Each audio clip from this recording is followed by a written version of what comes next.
this big packet of information that we have to deal with. And whisper in our ear when we need help in understanding what's going on. And be with the ones that's not here tonight for whatever reason. And if someone needs some healing, put your hand on them and get them healed. And guide us and direct us in all that we say and do tonight. In God's name we pray. Amen. Amen. Let's stand and pledge allegiance to the flag. Hold on just a minute. I said I'd correct this last week, and I didn't.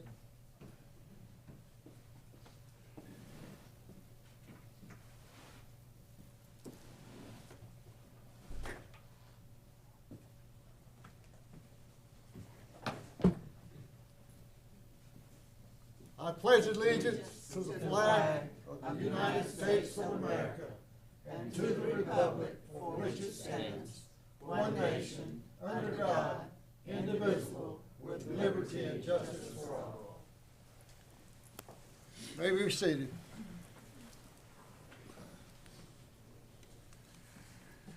I'll entertain a motion to approve the agenda as presented. I make a motion that we approve the agenda as presented. All in favor say aye. Aye.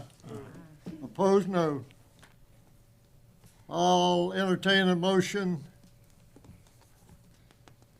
to, let's go into swearing the oath of office for the ones that were lowest elected.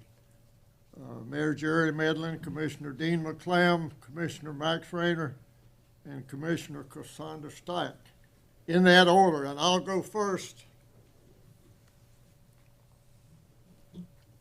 And I'm grateful that our House of Representatives is here tonight. Larry Strickland has been really good to the town of Benson and for the people here, and we appreciate him, and he's going to do the swearing in for me.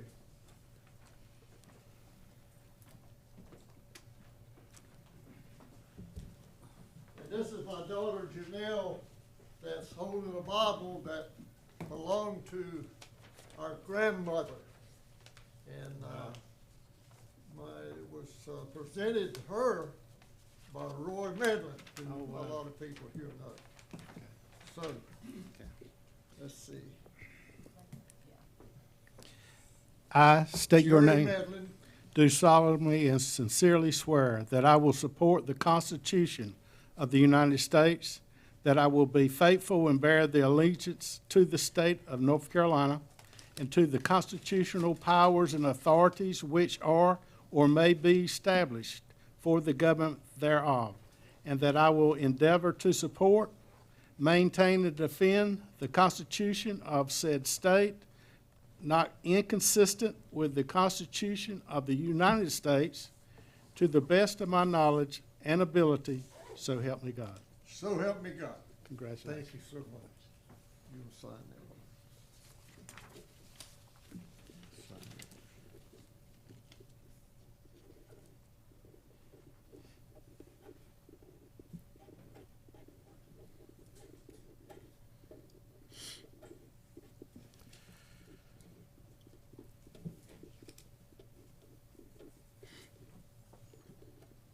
Thank you. Okay. You got, I don't know if I signed it right, please. but Yeah. Well, you didn't, but that's There's all. a copy under, there's a copy underneath. Yeah, let's sign the other.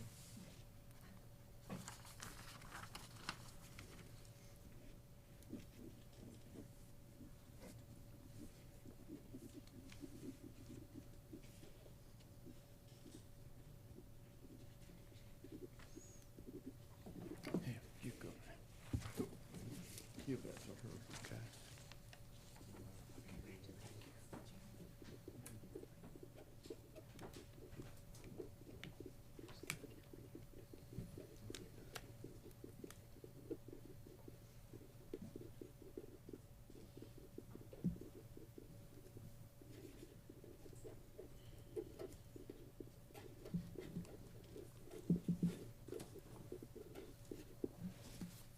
Dean McClam is not here.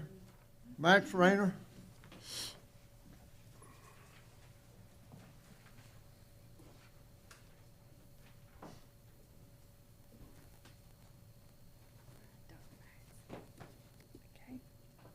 just raise your right hand. Ready? I'll state I, and then you state your name, okay? I Max Rayner, do solemnly and sincerely swear that I will support the Constitution of the United States, that I will be faithful and bear true allegiance to the state of North Carolina and to the constitutional powers and authorities which are or may be established for the government thereof, and that I will endeavor to support, maintain, and defend the Constitution of said state, not inconsistent with the Constitution of the United States, to the best of my knowledge and ability, so help me God. so help me God. All right, congratulations. Yeah, we'll sign later. We'll get it.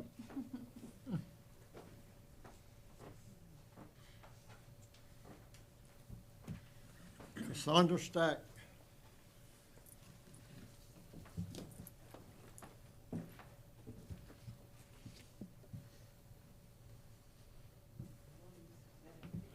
Okay, and just raise your right hand. Okay, you're good. Okay, I Cassandra Stack, do solemnly and affirm that I will support the Constitution of the United States, that I will be faithful and bear true allegiance to the state of North Carolina and to the constitutional powers and authorities which are or may be established for the government thereof, and that I will endeavor to support, maintain, and defend the Constitution of said state, not inconsistent with the Constitution of the United States, to the best of my knowledge and ability. So help me God. so help me God. Okay, congratulations, and we'll sign these.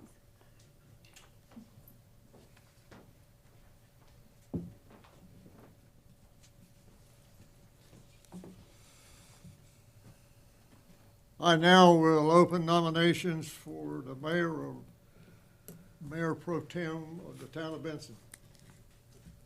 I'd like to nominate my friend, the longest continuously tenured commissioner, Cassandra Stack.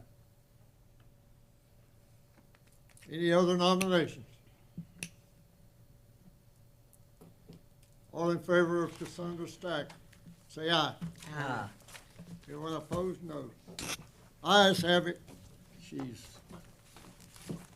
Mayor Pro Tem for again. You want to say anything? Make a speech? I don't want to make a speech, but of course, as always, I do appreciate all the constituents in Benson and the town employees, and I look forward to working with everyone for one more term.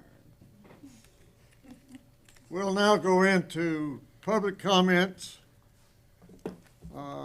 Greg, our Chief of Police, Greg Percy, is going to make a presentation.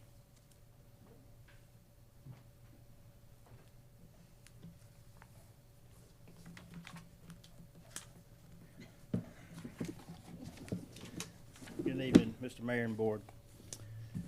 I wanted to give you a little bit of information about Detective Lasada and a case that she's been working that I think deserves some appreciation and attention.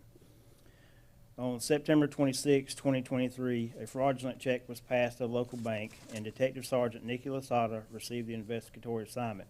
She worked diligently in the initial phases and was able to link the incident in Benson to several more that occurred in Johnston County on the same date, resulting in a cumulative loss amount of approximately $22,000. Detective Sergeant Lasada continued her investigation and through her perseverance was able to locate additional incidents involving the same suspect in Florida, Maryland, and Ohio with cumulative loss amounts of approximately $295,000, additional incidents in North Carolina, and potentially additional incidents in Kentucky and Tennessee.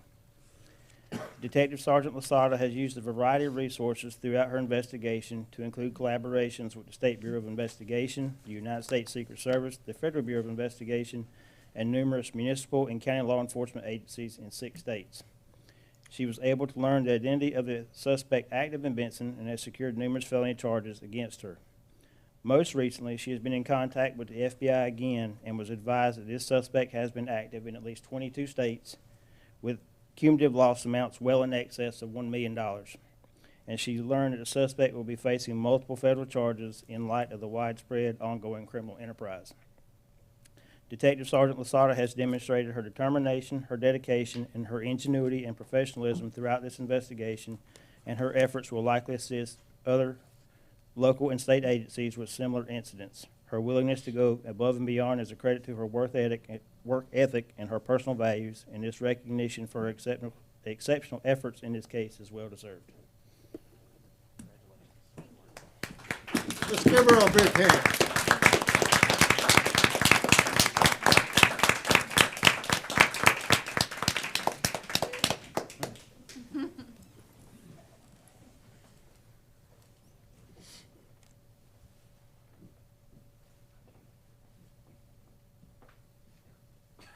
You can talk if you want to. Thank you. Thank you. Thank you. Individuals wishing to address the board are asked to provide their name and address. Come forward.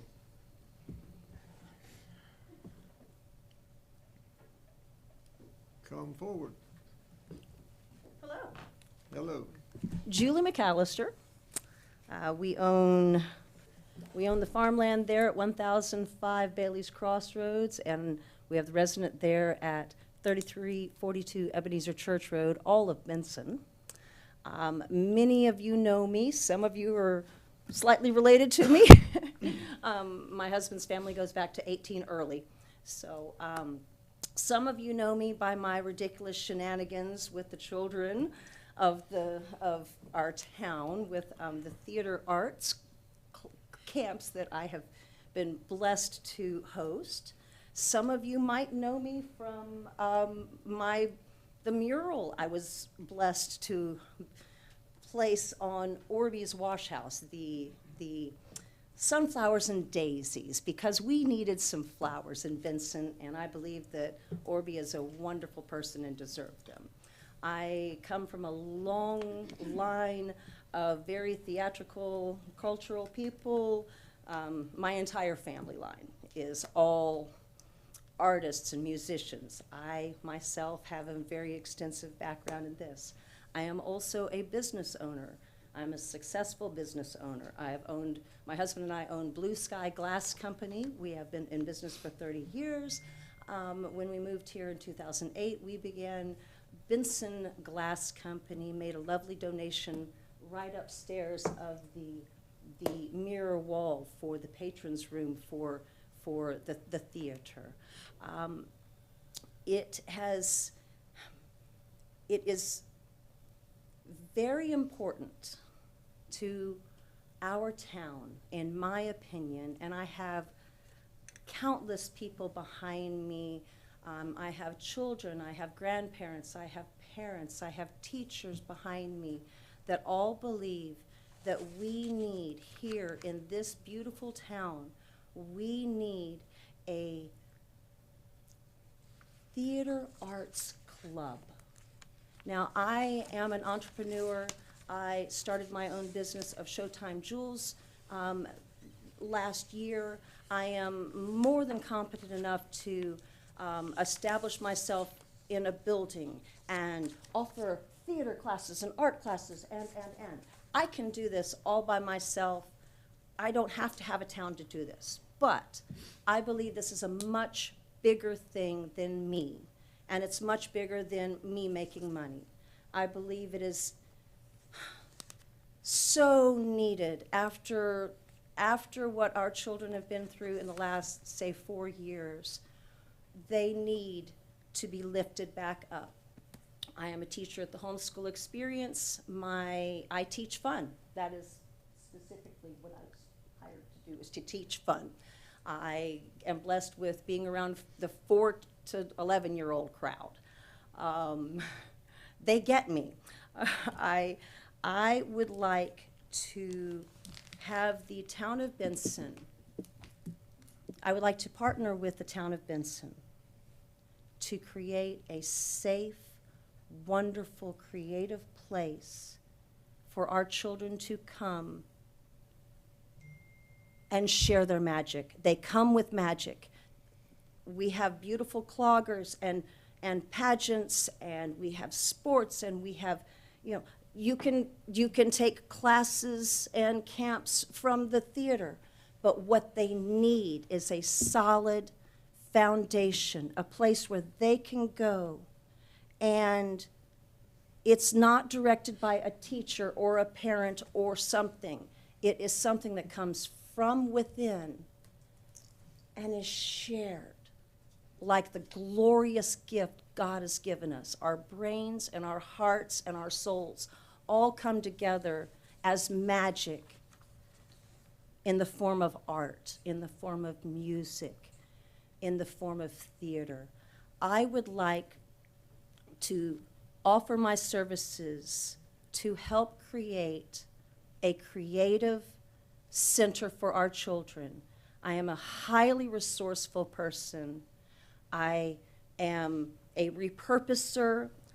I have so many big ideas, and I guarantee you we can do these things for minimal cost, if any cost. I believe that the community will get completely behind me and support this, and I believe every child will benefit, every family will benefit when we can all pass the torch of love to each other.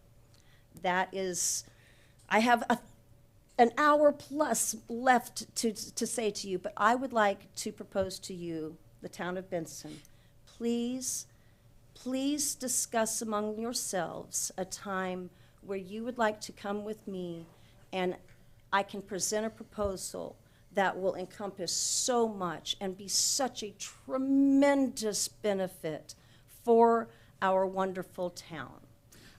Thank you. All right, thank you. I'll turn this over to the town manager. and All she'll right. do. And in case you didn't recognize me, this is also me, Showtime Jules.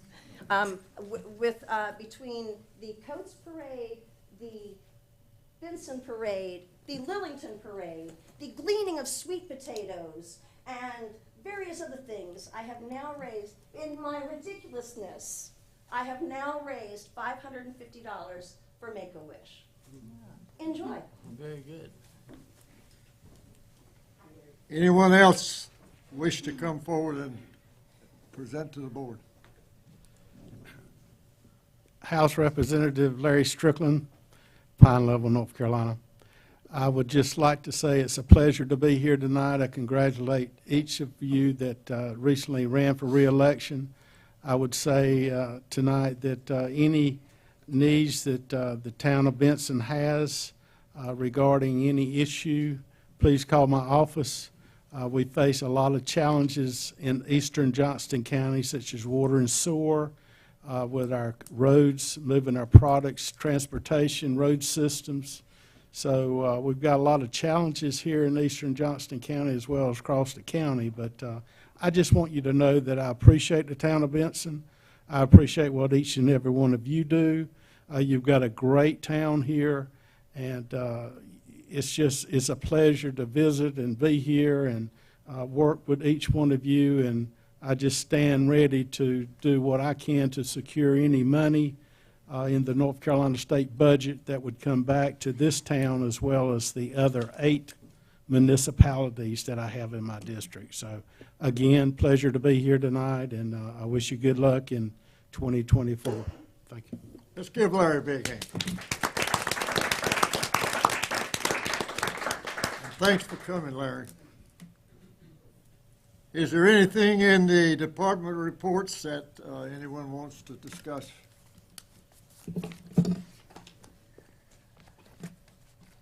We'll now get into the public hearing. The first one is CDBG program, Glenn Fleming.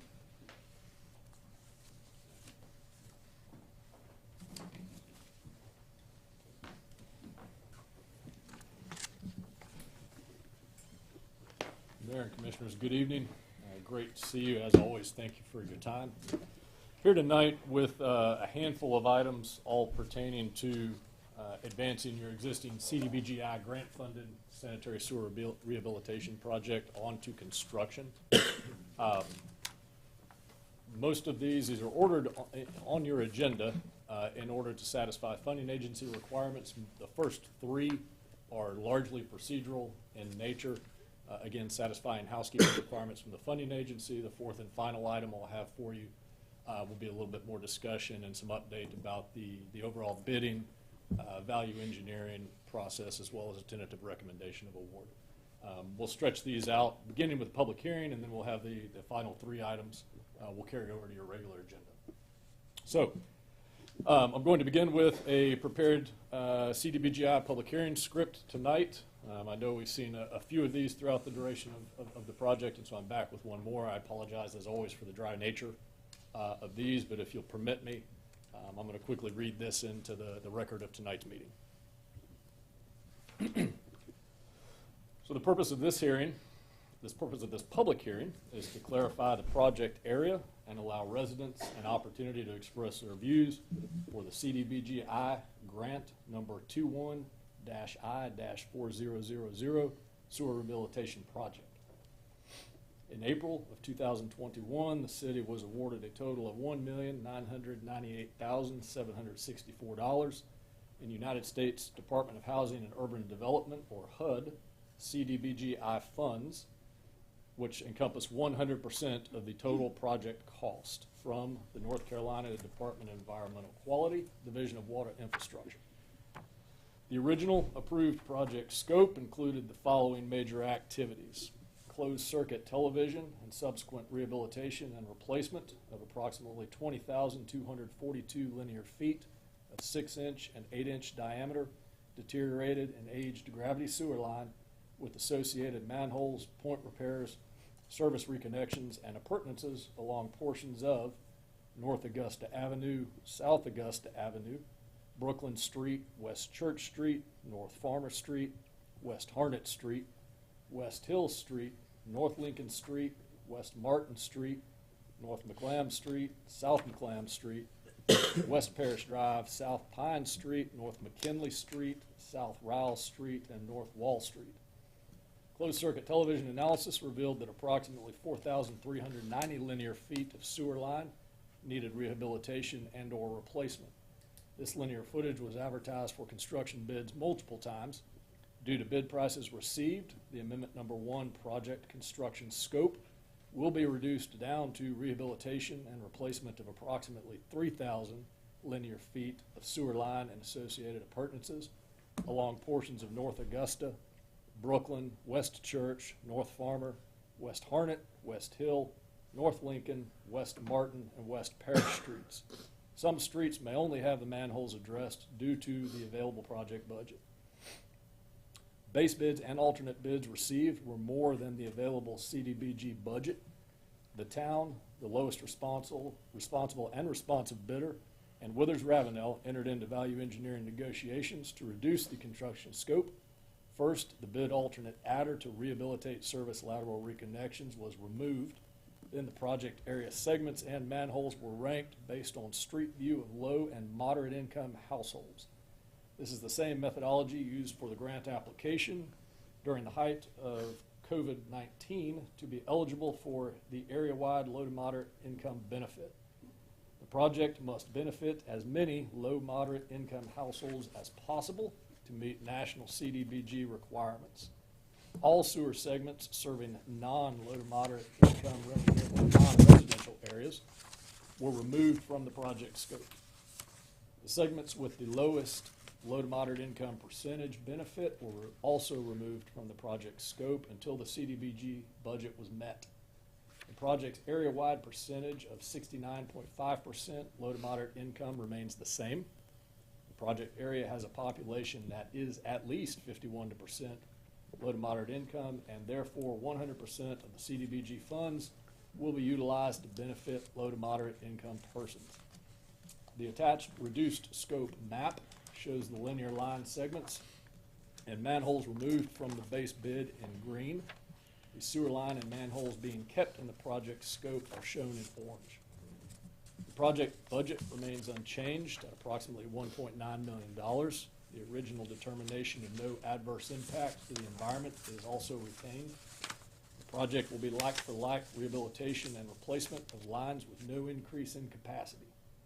The project will improve local public and environmental health by eliminating inflow and infiltration into the collection system and reducing the possibility of sanitary sewer overflows which reach local tributaries and local surface walls.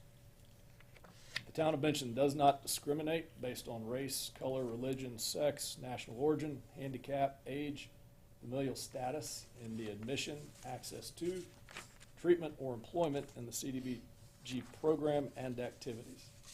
Efforts will be made to minimize displacement during project implementation, and applicable utility easements and displacement assistance as necessary will be available. Persons with disabilities, limited English proficiency, or who otherwise require special accommodations should contact the town at area code 919-894-3553 or TDD 800-735-2962, relay service at 711. Citizen comments should be postmarked no later than December 15th, 2023, and a written response will be made within 10 business days. The project amendment package will be submitted to Division of Water Infrastructure within approximately 2 weeks after all required CDBG forms are executed. Public grant documents are available at Town Hall upon request between the hours of 9 a.m. and 4 p.m. All Town Hall visitors are to comply with federal, state, and local coronavirus guidelines. For additional information or to submit written comments, please contact Kimberly Pickett, Town Manager, P.O. Box 69, or 303 East Church Street, Benson, North Carolina, 27504.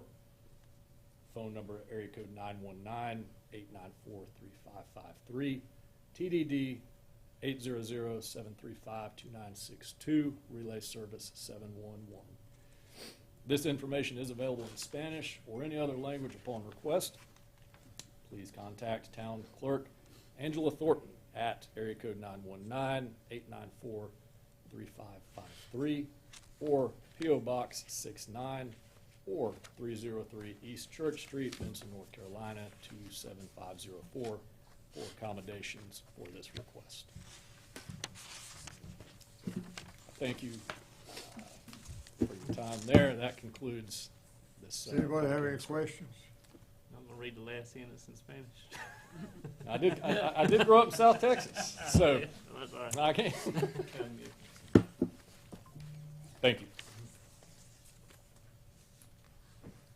Lakeville Utility Service Extension Ordinance, Kimberly. You have to open it up for a public hearing first. You gotta open it up for a public hearing first. All right, we'll open up the public hearing.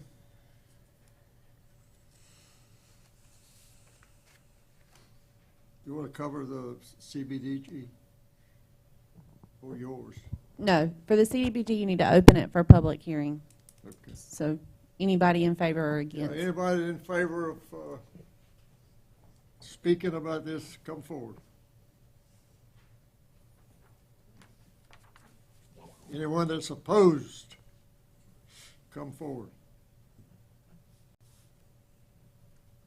We'll close the public hearing.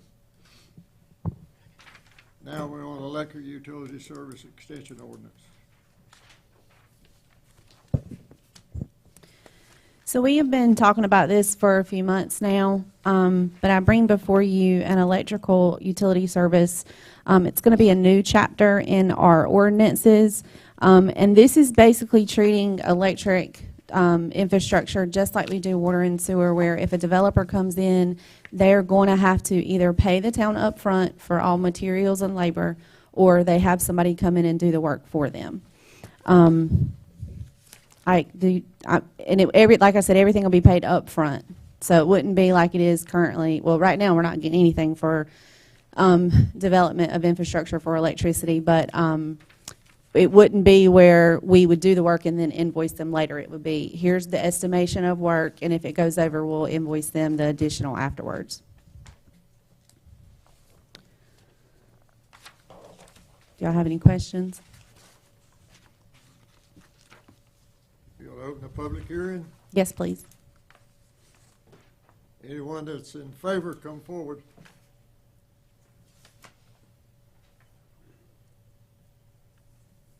Anyone that's opposed, come forward. The Town of Benson Electrical Utility Service Extension Ordinance is what we're talking about. No one's coming forward, we'll close the public hearing.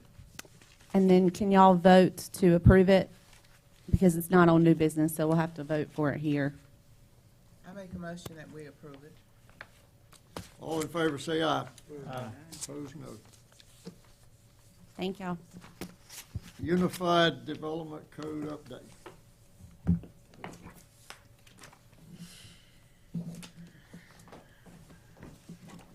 Good evening, Mayor and Commissioners. Thank you for having us this evening.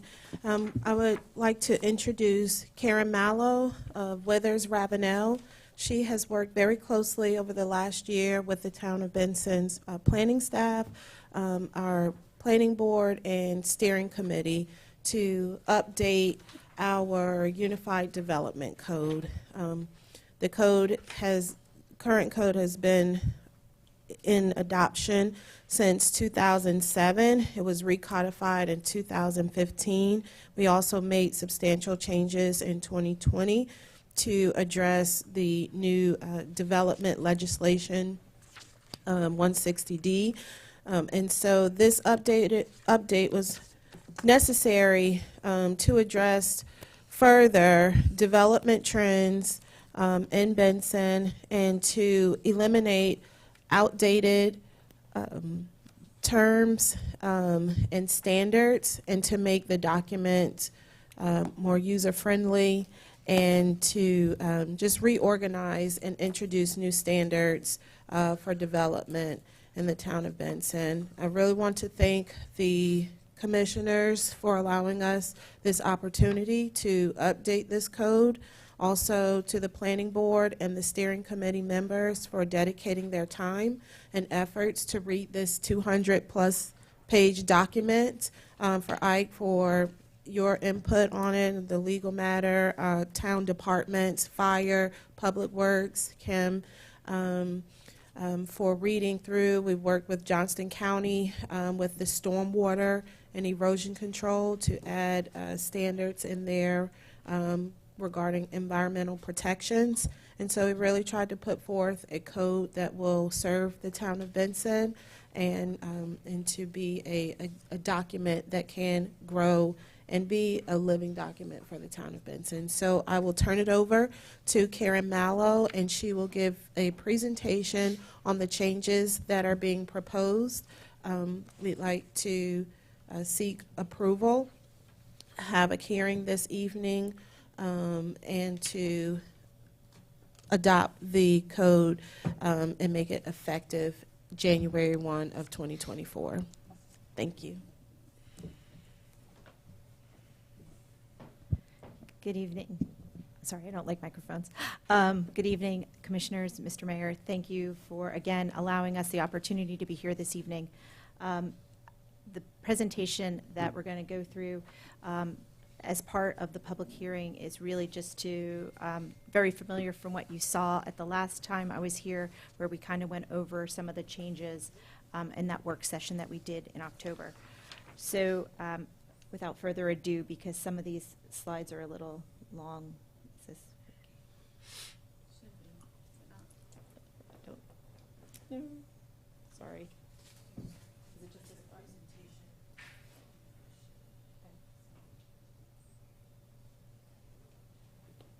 Oh, there it goes. Okay. As you can see, we are at the end of our project schedule.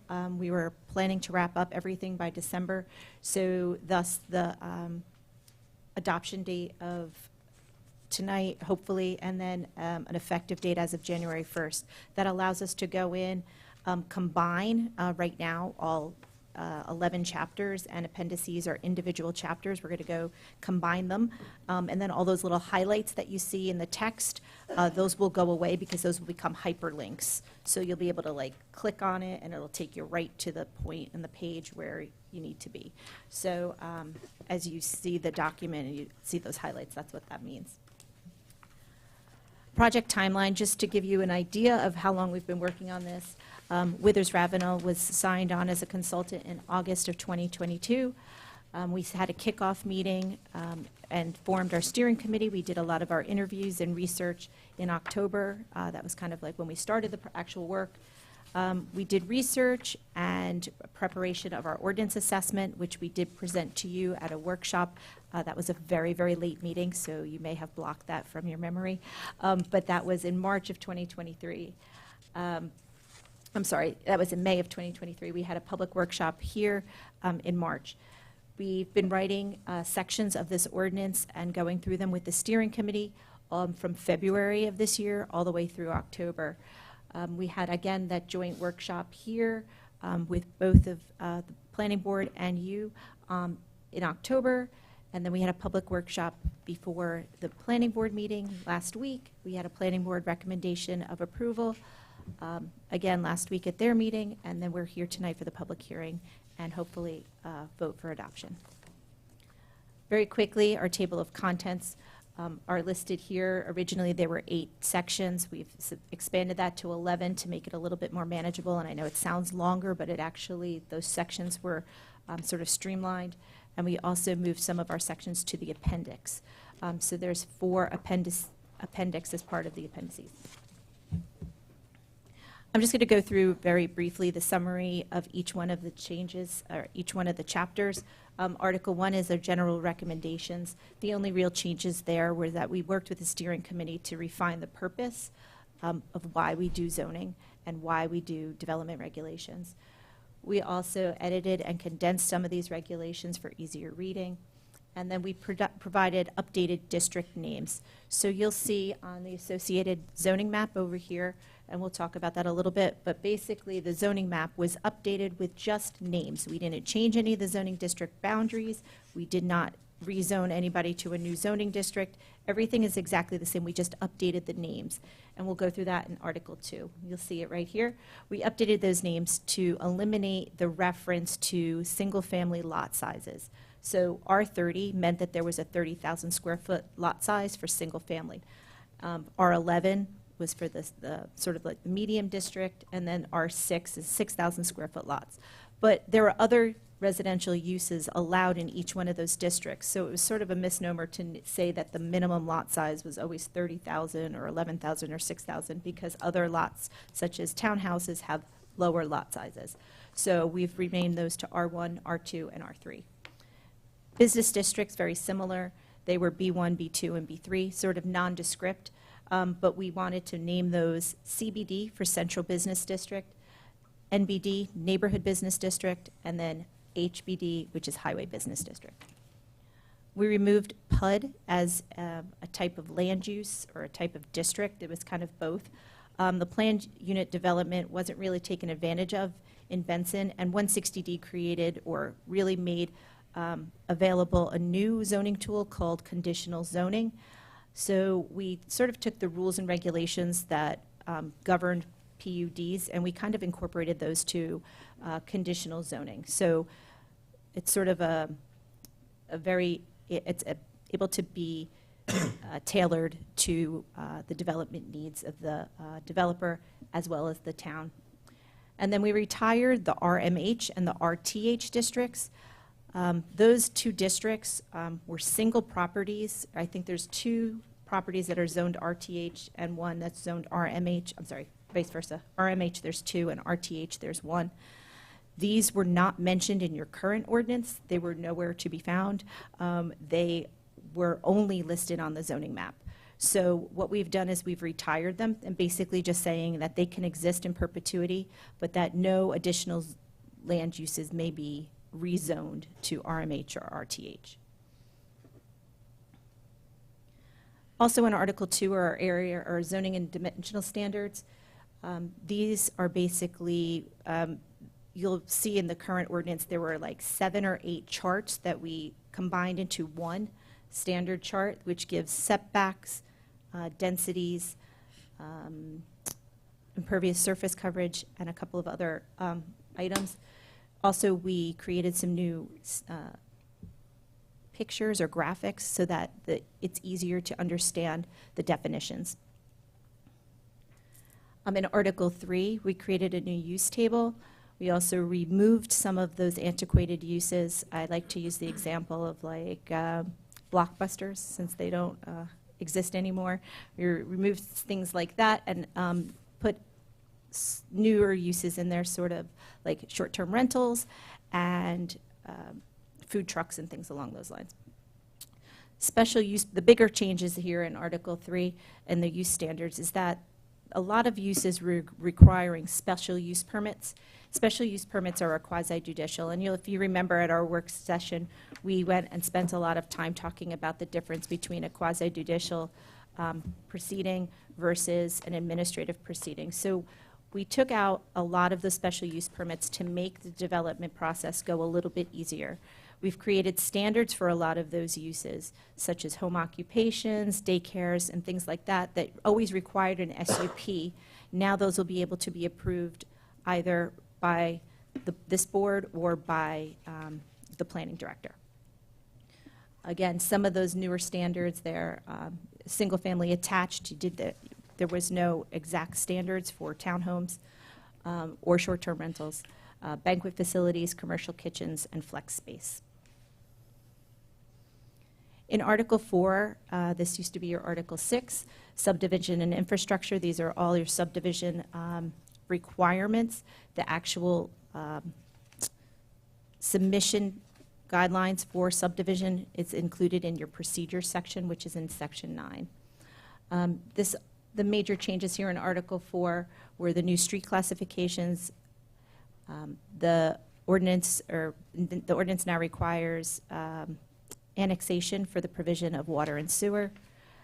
It also updated aligned 160D requirements for performance guarantees, and we added in some property owner HOA requirements.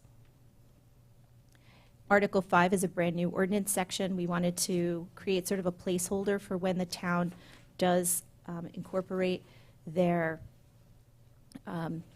water or their stormwater ordinance. And we also have a placeholder in there for soil erosion and sedimentation control.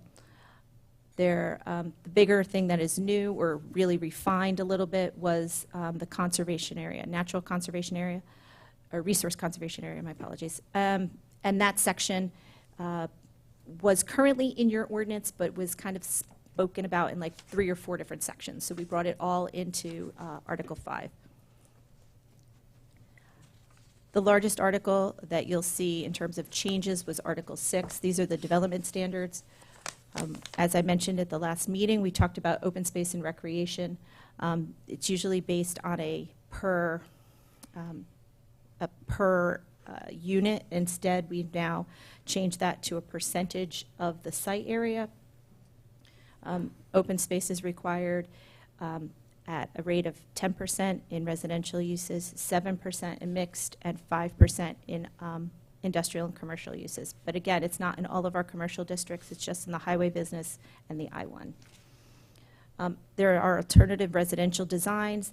We got rid of open space subdivision, again, very underutilized, and we created a cluster which requires 40% open space, allowing the preservation of natural resource areas. So it's really encouraged in those parcels where there is a large percentage of natural resource areas.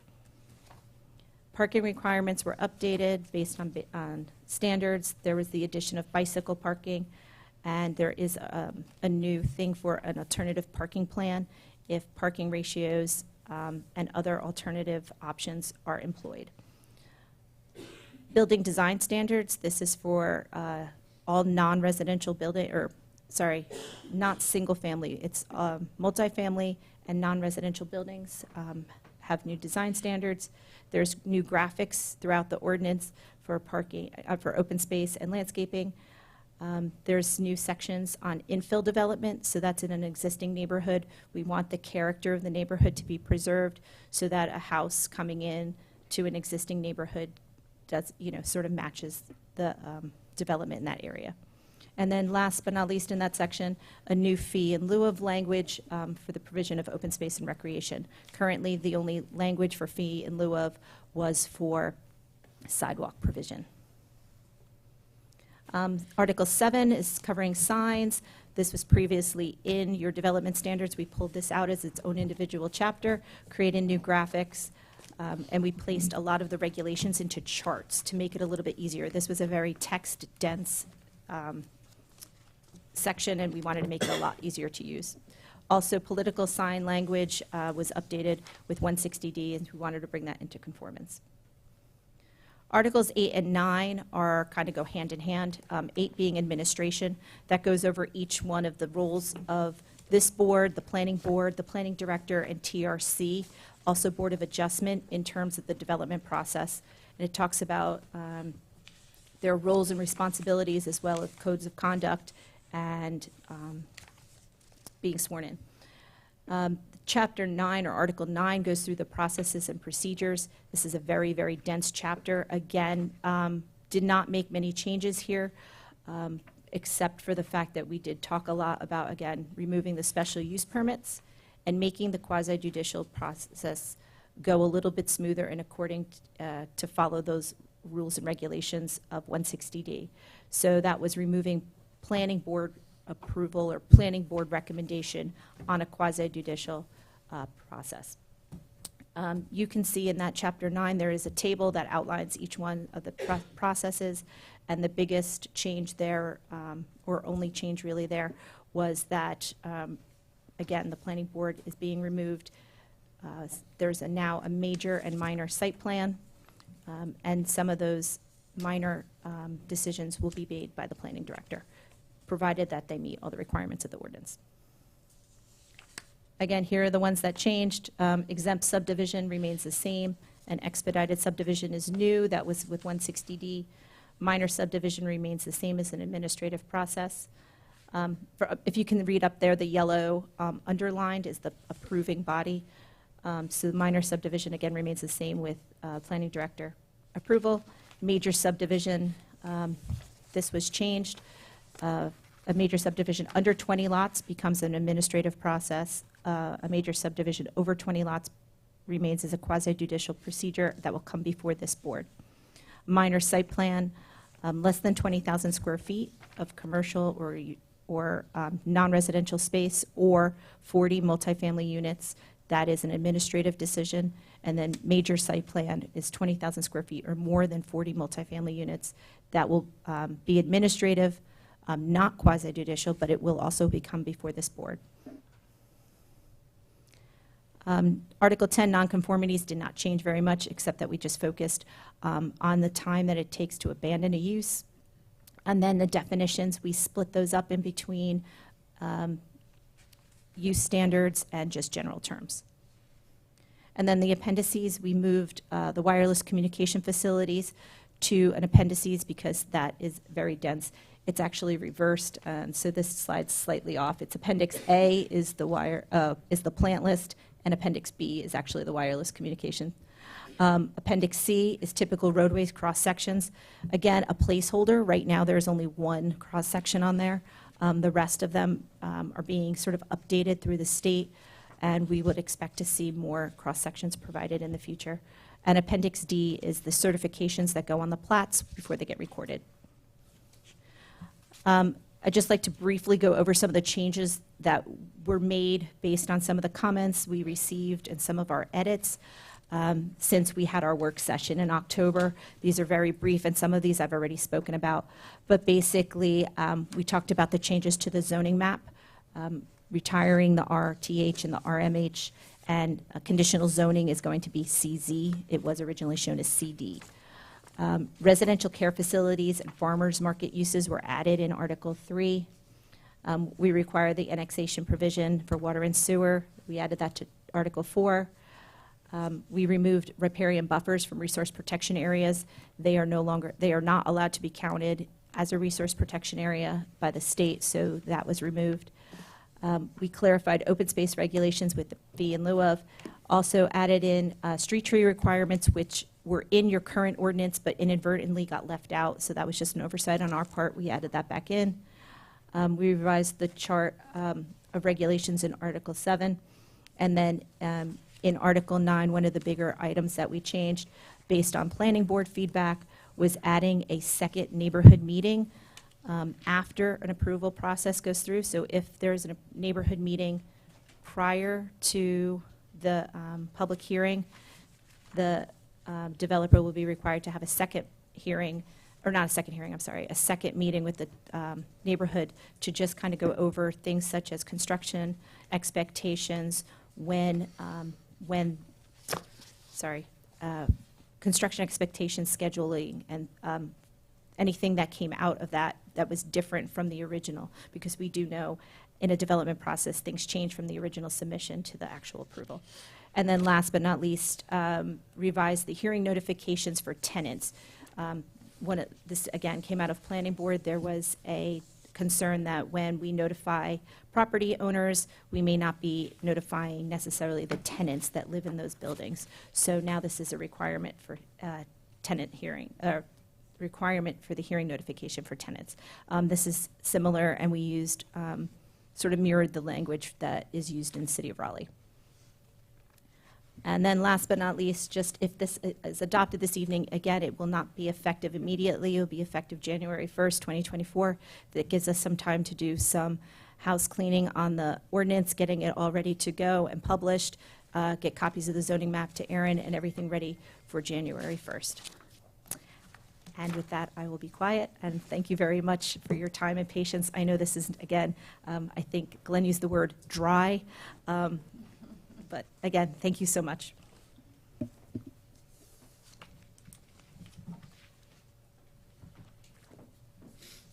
We'll open the public hearing on Unified Development Code update.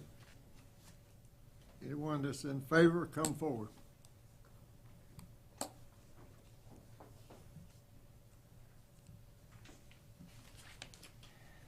Hey, my name is Carolyn Lambert. I am the current chairperson of the Benson Planning Board. Jean is here also. She's on the board. I just wanted to say it's been my pleasure over the last year and a half to work with Karen and the steering committee and the planning board and planning staff to revise the UDO. It is dry, and it desperately needed doing. And I just want to say I concur that it needs to be changed in adopting this living code so it can continue to be changed and text amendments made and all as needed would be instrumental in the continued and controlled growth of the town of Benson. That's all. Anyone else wants to come to speak in favor?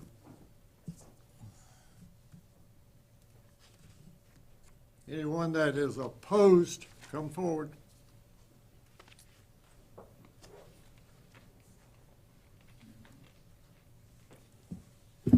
Commissioners and public, I'm not opposed to doing a new UDO. I'm sorry. I'm Dale Parker. I live at 2790 NC 242 North here in Benson, and I have lived for 40-something years there. Been in business over 50 here, so it is home. I, for some reason, didn't know it was being redone. I mean, I heard at the last zoning meeting that it was being redone, so I had asked to get a copy, and anyhow, when I got a copy, I thought, well, we're redoing the one we have, so I could get a red mark copy, which we're not. We're writing an entirely new one. I do have some concerns. I appreciate what everybody's trying to do and work through, but this is a document. I don't take it lightly because everybody will have to live by it for a long, long time. And in the past, and I'm speaking from the builder, developer, and landowner, there's some things, I mean, there's a lot of it that's very good. I spent the weekend, it took over 10 hours. I read over 245 pages. I have highlighted everything in there that I had questions on. And there's quite a few things. And just some of the things I'll go over. It is very heavy tilted residential. Now, I thought we were wanting residential, but we were wanting to get commercial and industrial to help raise the tax base so we don't have to tax the homeowners to death, the current residents. And I really have some reservations about that because like all the commercial, there is everything is going to get buffers. I mean, at the street, if you got a parking lot, it's going to be buffered.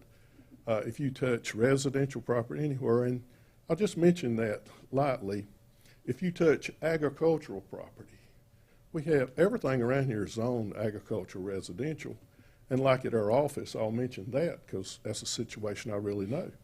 It's totally non-conforming. I mean, it's a very modern building, and I think it's a very attractive building. But in this code, you cannot use metal building, metal siding, even though 75 to 80% of all commercial buildings has metal siding on them. But if you got a commercial property and you want to build, let's say, a 20,000 square foot warehouse or a place for your own place, it ain't allowed unless you change it. It wants brick, stuccoed over block, split face block, but metal siding is not allowed. And also, like tilt wall concrete, that's what all the industrial, the big buildings is going to.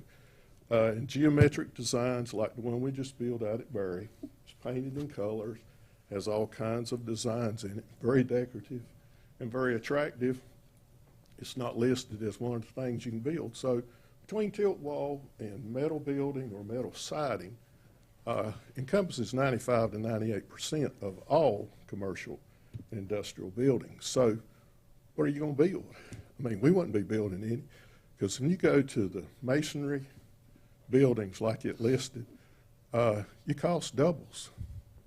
I mean, people, you can't afford to build them, you can't afford to lease them, and there's no other way you can build the big industrial buildings. You can't build them out of brick and block anymore. It takes forever and you can't afford it. There was some things left out, like in commercial uses, which so much of our comprehensive plan is commercial, the light industrial and warehousing was taken out of commercial and put in industrial, which is mostly what we work with, is the warehousing, the light industrial, because let me just say, all you hear is industrial. All the trying to bring companies in, we're not interested in industrial. If an industry wants to come here, that's for the mayor, the town staff to work with, because you don't have much sewer capacity. I mean, we need to save it to allow people to be able to do things. You bring in one industry and they'll use every bit of the sewer you have. So that is the thing. If an industry would call us and say, you know, the building you're building, we want that. Well, if you're going to need any sewer, you need to talk to Chris Johnson or you need to talk to the Alliances guy, because they're looking industry. We're not. We're looking a business that'll come in, and maybe they work with UPS or what. Most of these companies, they bring stuff in, they repackage it. In other words, it comes in 100 things to the case. They take out 20, wrap it up, ship it out to somebody. They're not manufacturing. They're just assembling some things and shipping it out. And usually 20 to 40 people and or less. It will use the amount of sewer of 2 or 3 houses. So we're not using up the sewer. We're not using the town's infrastructure. And it's a pretty good tax base, because most of the buildings, even the smaller ones, is in the $15, $20 million range. So they're a pretty good taxpayer. But we've got to concentrate on getting the commercial industrial. They're not going to beat your door down, because it's like I said, it's got so expensive. And I can just use as an example our property that the zoning was corrected on the other day. You also have all these new open space requirements. We've either got to give you so much of the land, and so we can put in recreational facilities into development.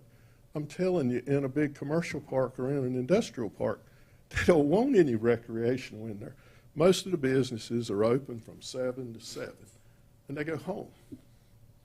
Now, in a residential subdivision, I can see people's there, they need some facilities.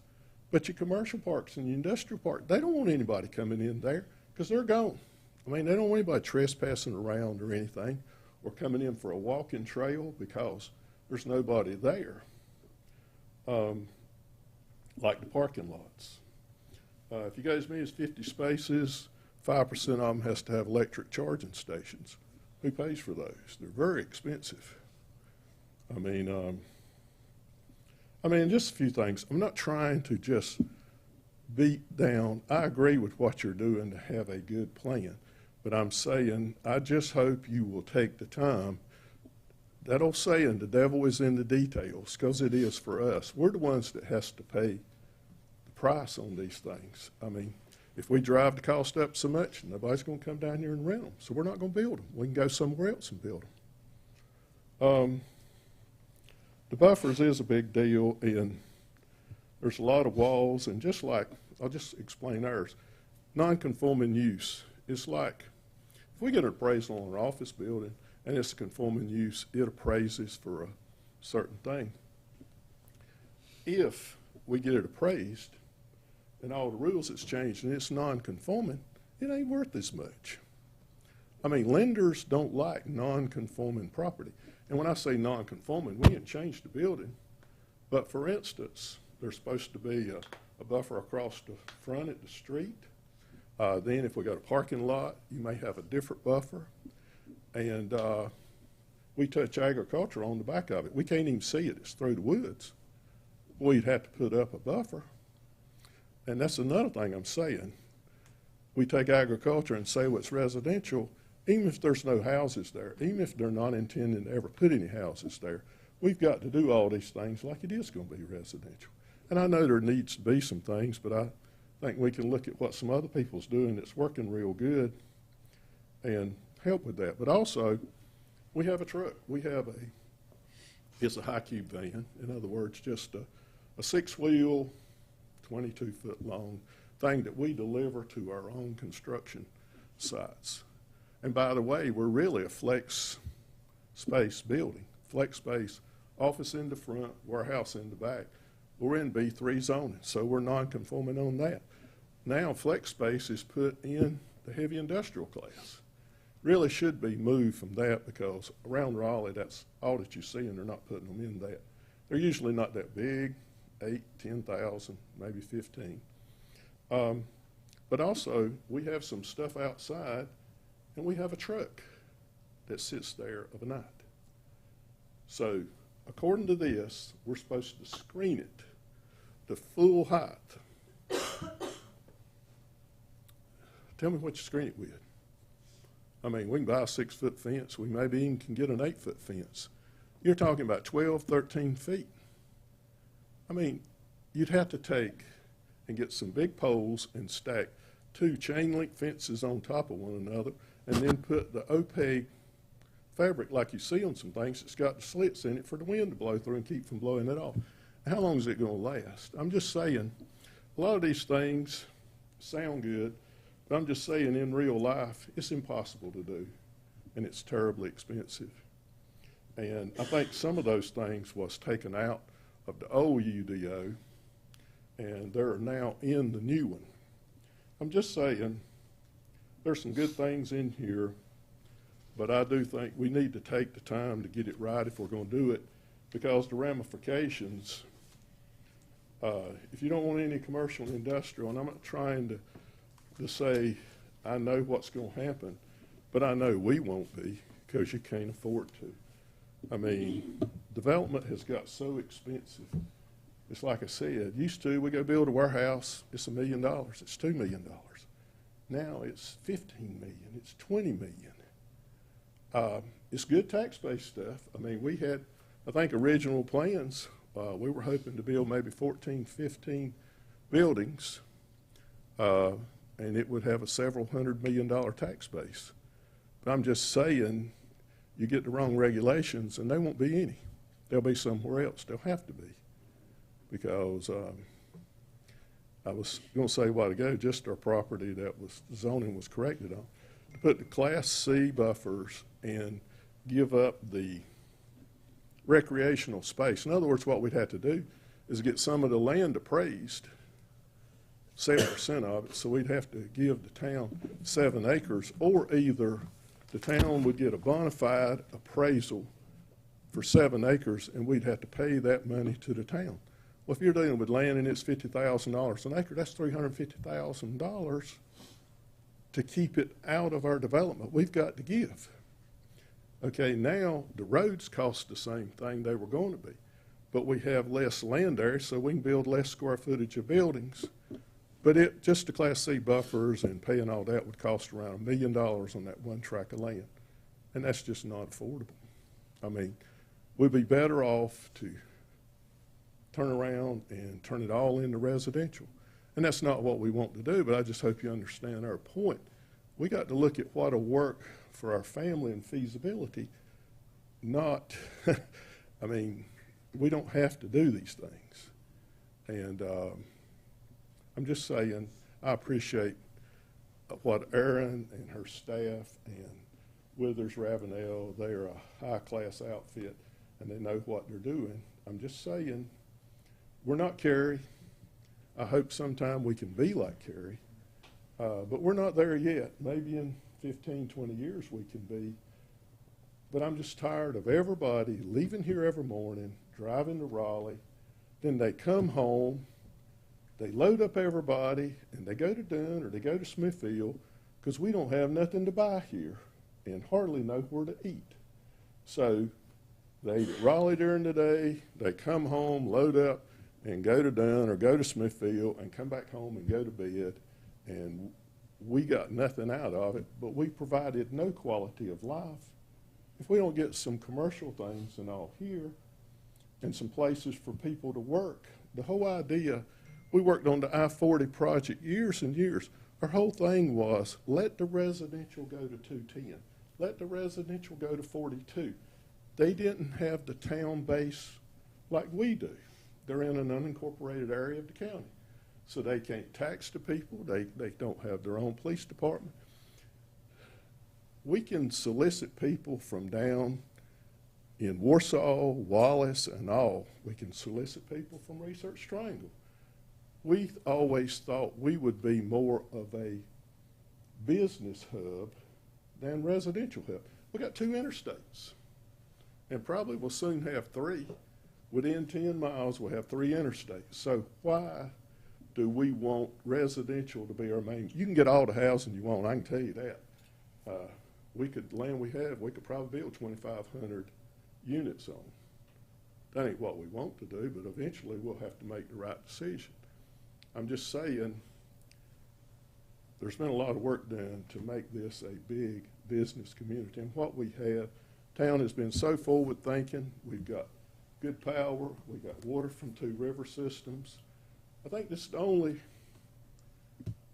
sewer system other than the county and what Clayton and the county have.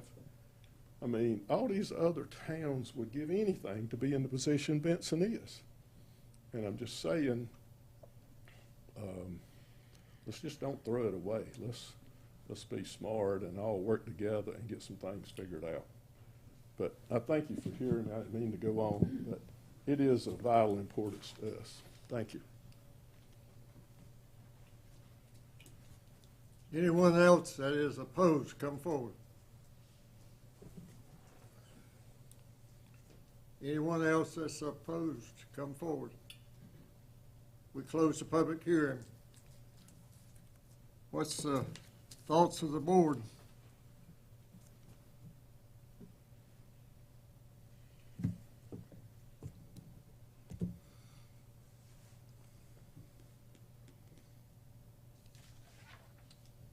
I just feel like that we were told that the new UDO was really for everybody, and if there was anything in it that you can amend it, or as Dale said, well, everything's in stone. If it's there, then you can't amend anything.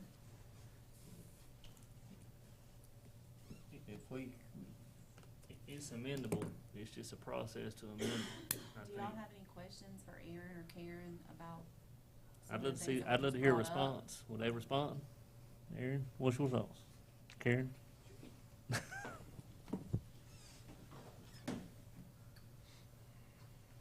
Sure, I can respond. So first off, buffers are currently in your ordinance as is. We really made very, very minimal changes to screening, buffers, and everything. They're already in there.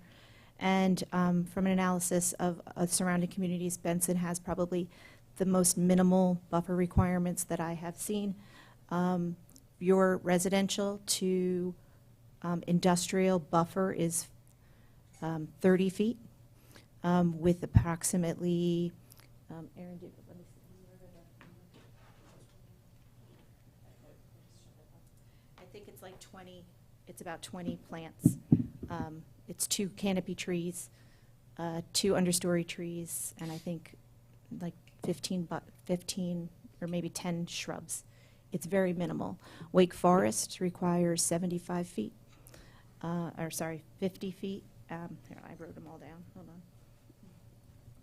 How much land is agricultural residential zone that way in Wake Forest compared to Benson? It's very. I think where we, and I don't know if I can ask Dale, but can I bring Dale back up? Sure. Bring up whoever you want. Dale, you still back there, Mr. Dale? Yes, sir. I don't want to put words in anybody's mouth, so I want to ask you, from what I understand, we had a project that was lost several years ago, or a few years ago, because of a buffer situation, because we couldn't buffer a field because of screening and fence. Is that correct? I understand. I wasn't involved with that one, and all I know is just Okay, what you I weren't heard. involved, okay. I wasn't involved, but I was involved with another one. Right. John Deere. That's the one I was thinking about. Okay, when a John Deere come to us, we owned the property across the road by, and it was owned I-1. Right. It was owned when we purchased it, and wanted us to put in a trailer storage lot. And we started looking at it, and when we started making the buffer stuff and all, there was like $80,000 or $90,000 worth of landscaping. But we didn't have any water on site, so wouldn't be able to water it. But the big killer was, there's I-1 behind us, that was the buffer at the road. We were gonna have to come up with some kind of buffer. And to the residential area, we were gonna have to come up with some kind of 13-foot high fence, or opaque. In other words, you can't see through it. And short of getting into masonry, with engineered walls and footings and everything, there's not many commodities you can do. Anyhow, but it wasn't just that, but so many factors drove the price up so high that they just scrapped the deal. Now, in since we have a building design, and it was approved for like 117,000 square foot building that everything would be encompassed in. But that was the deal on that. But I think there was another one. We weren't involved with that, but that was out on the land that was out here, out beyond, going out toward Berry, in that area. But now the Class C buffer I'm talking about, maybe I missed, just like 25 or 30 feet. You got understory trees, you got shrubs. You also got a fence. You got a berm and a fence in that tree. It's a berm or a fence or a hedge. 6 foot high. Yes. I think it shows a fence though. Yeah, it says in the text, because we can't show a berm in plan view. So we're really just showing it as a buffer. It says it very clearly on top that it's either or. It's a buffer, a berm, a fence, a berm, a fence, a wall, or a double alternating evergreen hedge. Yeah, I mean, it does list 2 or 3 different things. Like I said, I spent over 10 hours reading it and marking it. Right. I didn't study. I mean, I can go back and study for a long time. But I'm just saying, some of this stuff, it sounds real good and sounds real easy, but just like in tract of land I was talking about for ours, can you imagine doing this on 90 acres? From what I've been told, and I want to ask you because I've known you a long time, and so, and you're in this business, right? You travel, I don't know, Brian's licensed in probably 12 or 13 states at least. That's right, that's what I'm saying. So, if, when you go to select a site to build a commercial structure, do you just go and look at the UDO and say I can or I can't, or do you take into consideration that there's an amendment process that you could go through a process with a board to argue, or how does that intertwine in what you It do? would be the same like with you going looking at a tract of land to buy. If it ain't real clear cut, you're not gonna waste your time on it. Cause I mean, like if we're looking at a site, most of the time we have somebody calling us saying, will you develop a site? I mean, we would like to work with you on a site and try to get a building where we could get somebody in, or we build a building and market it. If there's any main stuff, it's such a competitive world. I mean, the only way we can get somebody from Raleigh, if we're charging as much as they are at Research Triangle, they're never gonna come down here. If we're charging as much as they are at Garner, they're not gonna come down here. Now, land price is different in these areas. Construction cost is not all that different, but it's such a competitive world, they don't have to come down here. But I'm just saying, no, if there's some real high requirements, because we couldn't get that much rent out of it, really. Now, I'll say this, the building we built out here, Erin worked with us wonderfully on it. I mean, we were helping Barry. We spent millions of dollars on it, and the town worked with us really, really good. If not, we couldn't have made it work. I mean, because it's just, like I said. Well, I'm just thinking, and Will, you I'm might not have sorry. been. Oh, you're Thank you, fine. Mr. Dale.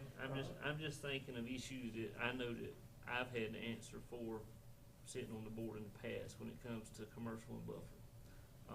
And I'll bring up as something as simple as the parking lot we put downtown. And we put in a parking lot downtown on land that was donated to us, and it required a Class C or Class something buffer, and the town said, we're not gonna spend the money to put in a buffer because that's crazy, because we don't have the money. And so, in essence, we violated our own ordinance by doing that, if I'm not mistaken. Am I not mistaken on that? No, it wasn't a class. It was some kind of buffer. It was a parking buffer. It was a parking buffer, Mhm, right? So when you have a parking lot, you want to have, you know, some greenery. You don't just want to see an asphalt. So it you know, talks about a perimeter around that. And it's not a class C, I believe it was a class A, and that's our lease of all of our different designations Like 5 feet. for buffering. And so, Well, what you're talking about was bushes were gonna be put around the whole parking lot. Well, she's talking about a couple of trees and some undergrowth going around an agricultural field, potentially, right? It depends on how that is used. So the idea is not, I mean, we want to be realistic. If there's existing trees can count Okay. towards buffers. It's not, again, it's not intended to be, yeah, let's go put a buffer around an entire field. But if there's a house next door that's there, that's what that is intended for. Is it if it's a house, or is it I if think- it's zoned agricultural residential? So if I have a 5-acre field off the highway, and I decide to go build a commercial building in it, and there's no houses around me on the acreage around me, do I still have to put in the Class C buffer? I'm going to look. if because it's, we didn't, so what you're talking about is the district boundary buffer, and you have, the Class C buffer. If the property that is being developed is industrial, then if it's adjacent to a residentially zoned property, whether it's residential agriculture or, you know, any one of our other residential districts, so if it's the district or if the uses, so it covers both, that you have that district boundary buffer, and it's our most intense because you have a industrial use adjacent to residential, single-family homes, or property that could be developed as residential. So when you have those two differing uses, you want to have a buffer there that mitigates that residential use from the industrial use.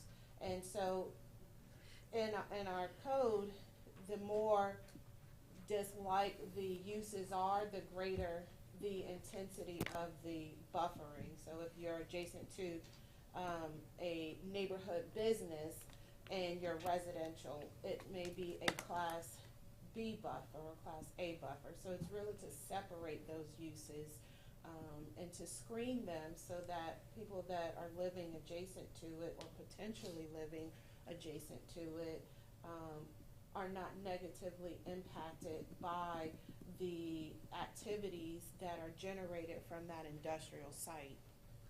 Aaron, my questions on a lot of this that I do not understand. I didn't spend 10 hours and read 400 pages of it. I looked over it. My problem is if we adopt this UDO, okay, we've got property that is commercial right now that's been there 100 years that is in residential, okay? And there's some real concern that we have a fire that burns to the ground, then it's can't go back. That's what they have. Now, if we go straight by this UDO, they're not going to be able to rebuild the way I understand it. Is that right or wrong?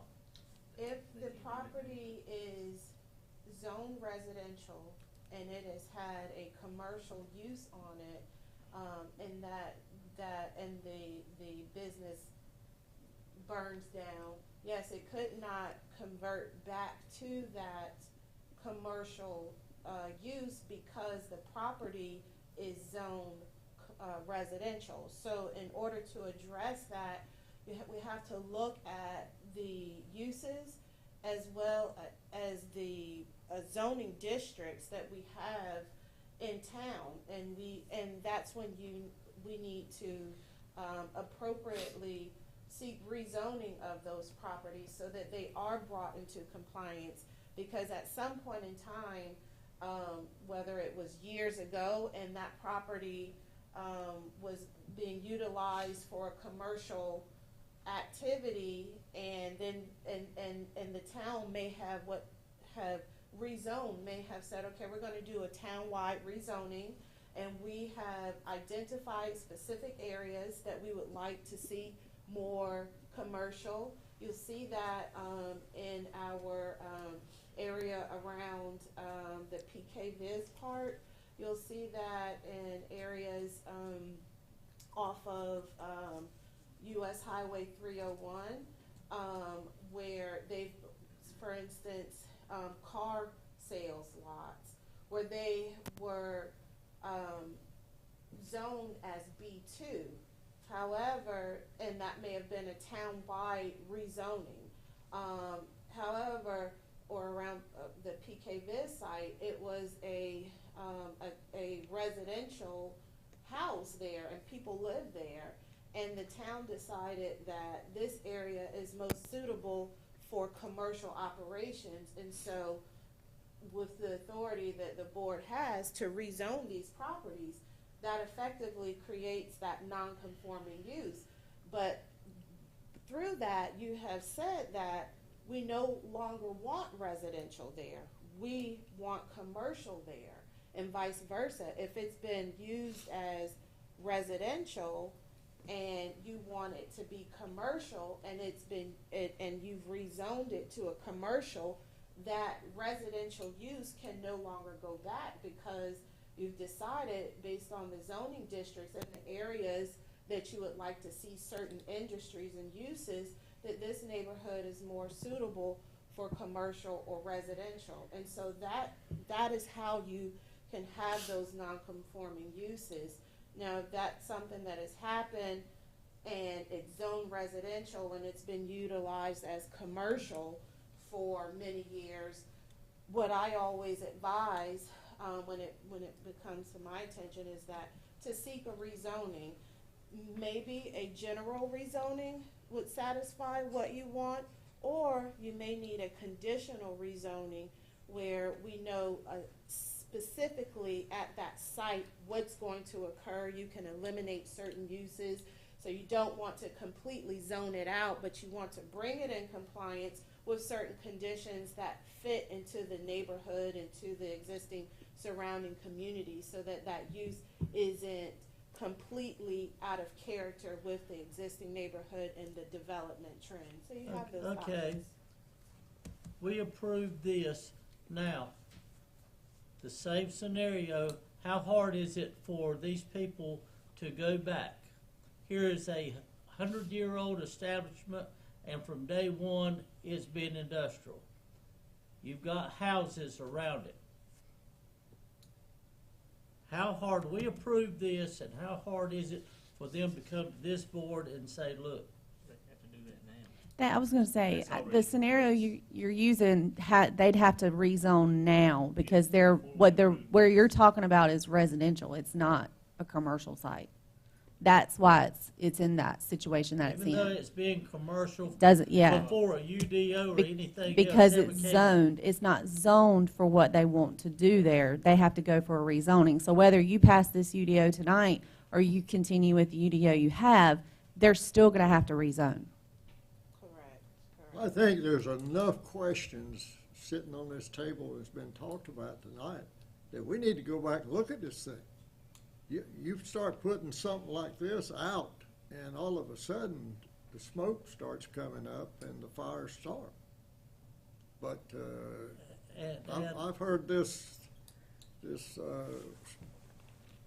And in plan saying that, for the days problem that we have, we looked at this and we changed some things, and now it's brought back to us. How much time are we going to sit down every meeting, 2 meetings from here on out, and every meeting, and we're going to change little things and go over it? Are you willing to do that? I'm willing to get it to the place that it works. And the only thing I'm hearing here has to do with all this spacing you've got to put between residential and commercial.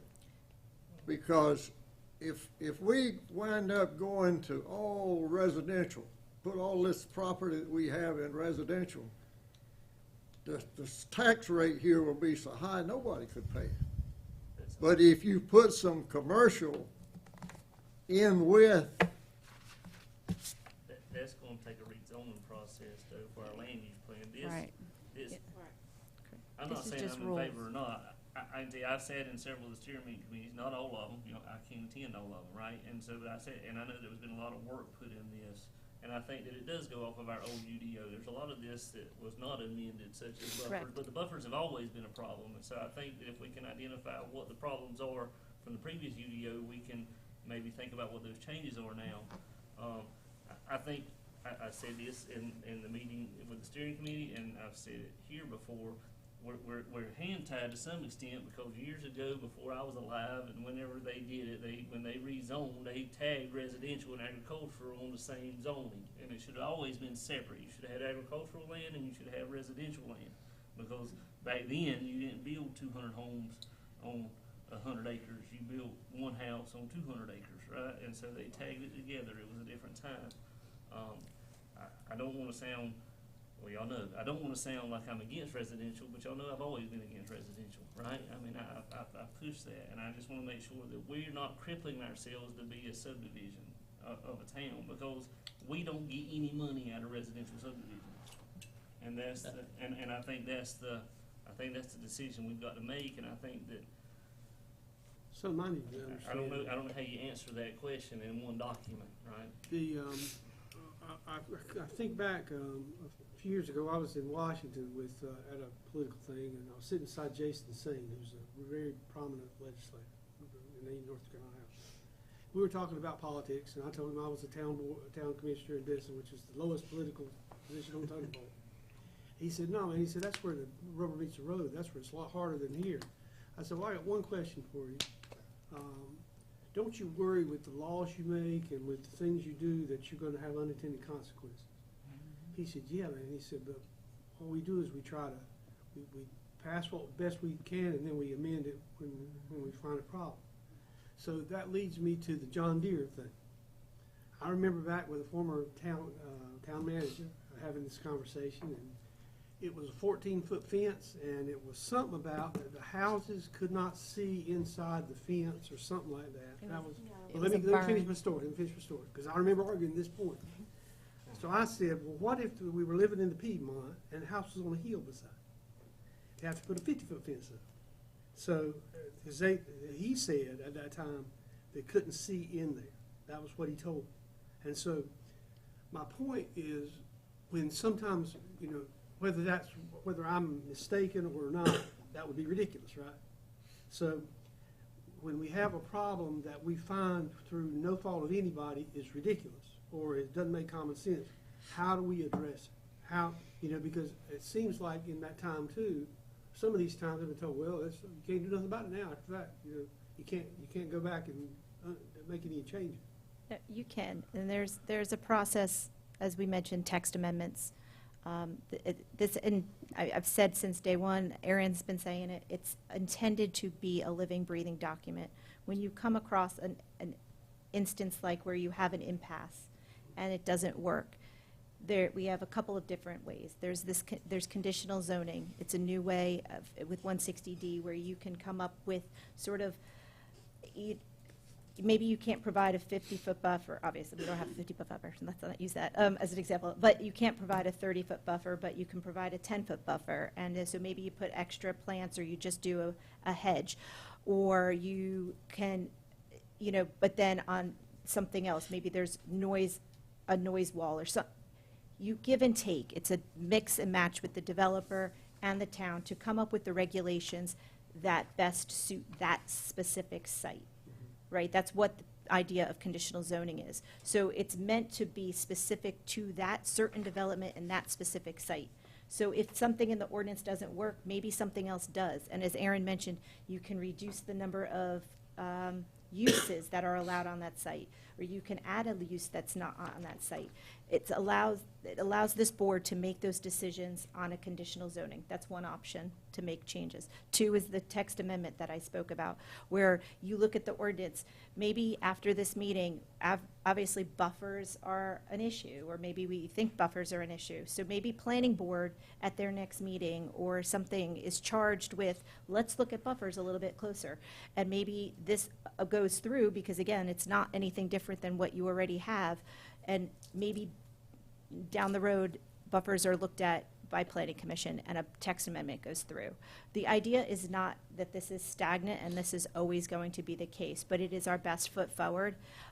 Again, we've worked really hard. We took a lot of input from planning board, from the things that we have heard from you. I didn't know buffers were an issue until about a couple hours ago. So I can't really address that as a concern.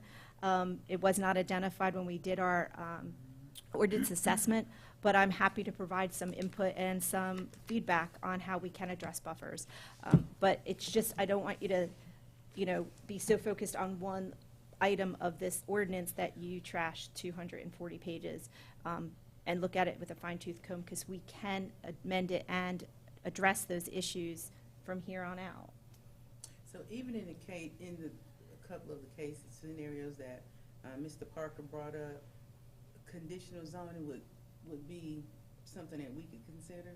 You can consider it. I wouldn't say it eliminates your things, because the idea of eliminating an ordinance requirement really is a variance, and that's what goes before your Board of Adjustment. But conditional zoning allows you to do a give and take between the ordinance requirements. So like I said, maybe buffer doesn't require it, or maybe the buffer, I can't really give an example right now off the top of my head, but there's a give and take of those design standards. So maybe the side where the residential house is set back maybe 100 feet, but there's not as much planting, and then maybe they go closer to the vacant area. I'm just using this as examples too. I have a question about because we talked about leeway, we talked about that. I'd like to know how that exactly works, point from step to step to step. I mean, because I think I've been told in my past time too that, well, too late, can't do anything about it now. You know, can't. You mean changing the ordinance? Yeah, or like if we said, would I have the ability to come in and say, I'd like John Doe's buffer to be 20 feet rather than 50 feet, and because I think because of these reasons, and we vote on it and we pass it, is that okay, or is that not okay? That's probably not how that's going to happen. So how does it happen? So if you would want to change do you want to talk about it? I mean, or you want to go through an ordinance? It's like, so again, there's a couple options you can do that under. One thing I mentioned too, just that I think variances is something, no one's talking about that. Yeah, right. Variances have been around for a long, long We've done time. variances, and we've done text amendments here. Yeah. Plenty of times on Now, our you, ordinance. what you can't do is say, well, Williams property, we're just gonna look at that and say, we'll take his buffers down. You can't just up and do that, that's illegal. But if he comes to you and petitions you, a variance would be potentially one option to say, look at my property, I'm in a unique situation here, and I can show you why, like your example with the hilly area.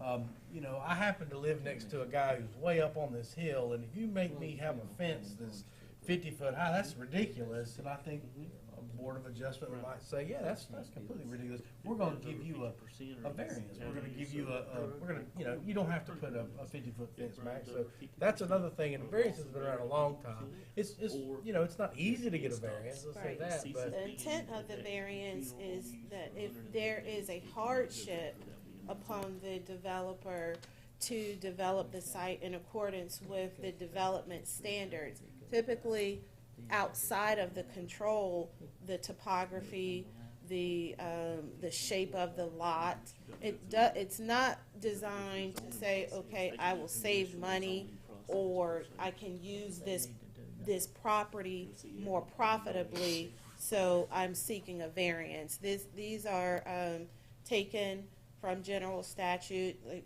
as I just stated, it's a high threshold to obtain a variance. But however, we just had a variance in November, one for non-residential. They had a lot that's zone industrial right in front of IGA. The lot is rather small, less than an acre. They would not be able to meet those setback standards of an industrial site. And so our ordinance under the nonconformities section allows that variance because you don't want to let the lot stay vacant. And so it makes those exceptions to say, okay, if a non-residential lot is below the standards, we'll grant, the Board of Adjustment can grant a variance to allow that lot to be developed. If it's a residential, and let's say it's below the 20% or greater of the minimum lot size for that district, the Board of Adjustment can grant a variance to allow it to be developed. If it's less than 20% below the standards, then you don't need a variance, and it can be approved for a single-family home. And so those are some of the things that the other variance that we had was that the lot was a very odd shaped lot, and the homeowners wanted to put an accessory structure. Our ordinance requires that accessory structure be behind the rear line of the principal structure, but it was difficult to do that. And so that's the opportunities that a property owner would have to seek that variance. I think it's still better to fix this thing before we get it approved. And you think it's easier to change things when it's already in the book? It's very hard to do it. We ought to fix it. Aaron, walk me through, because I do residential, I don't know that much about commercial. So walk me through as an applicant or as a potential person that is looking for conditional zoning. And say I've got a site plan, or Mr. Parker's picked out a site plan, and he wants to submit something to the town that is not in line with the UDO for it to come in front of this board for us to decide whether we can allow that conditional right, whether it be a buffer or a screening or whatever it is in that, or a reduction in open space or whatever it is. Give me a ballpark. And this is what scares me, because we want to be open to growth, and I can tell you where it came from on my residential stuff I've done here in the past 10 years. Is how much of it is that applicant gonna have to spend in engineering cost? What is he gonna have to submit to the town to come before us? Is he gonna have to spend $100,000 in engineering to submit a conditional plan that's gonna come to us that 6 people sitting on this board with no knowledge of that is gonna be able to turn down flat? What is he gonna have to spend up front in engineering and planning to be able to submit that for a conditional response? I can't give you a specific number. Right. It depends on what that development is. Maybe they Right. want to take 100 acres and they want to develop, they want to have an industrial site.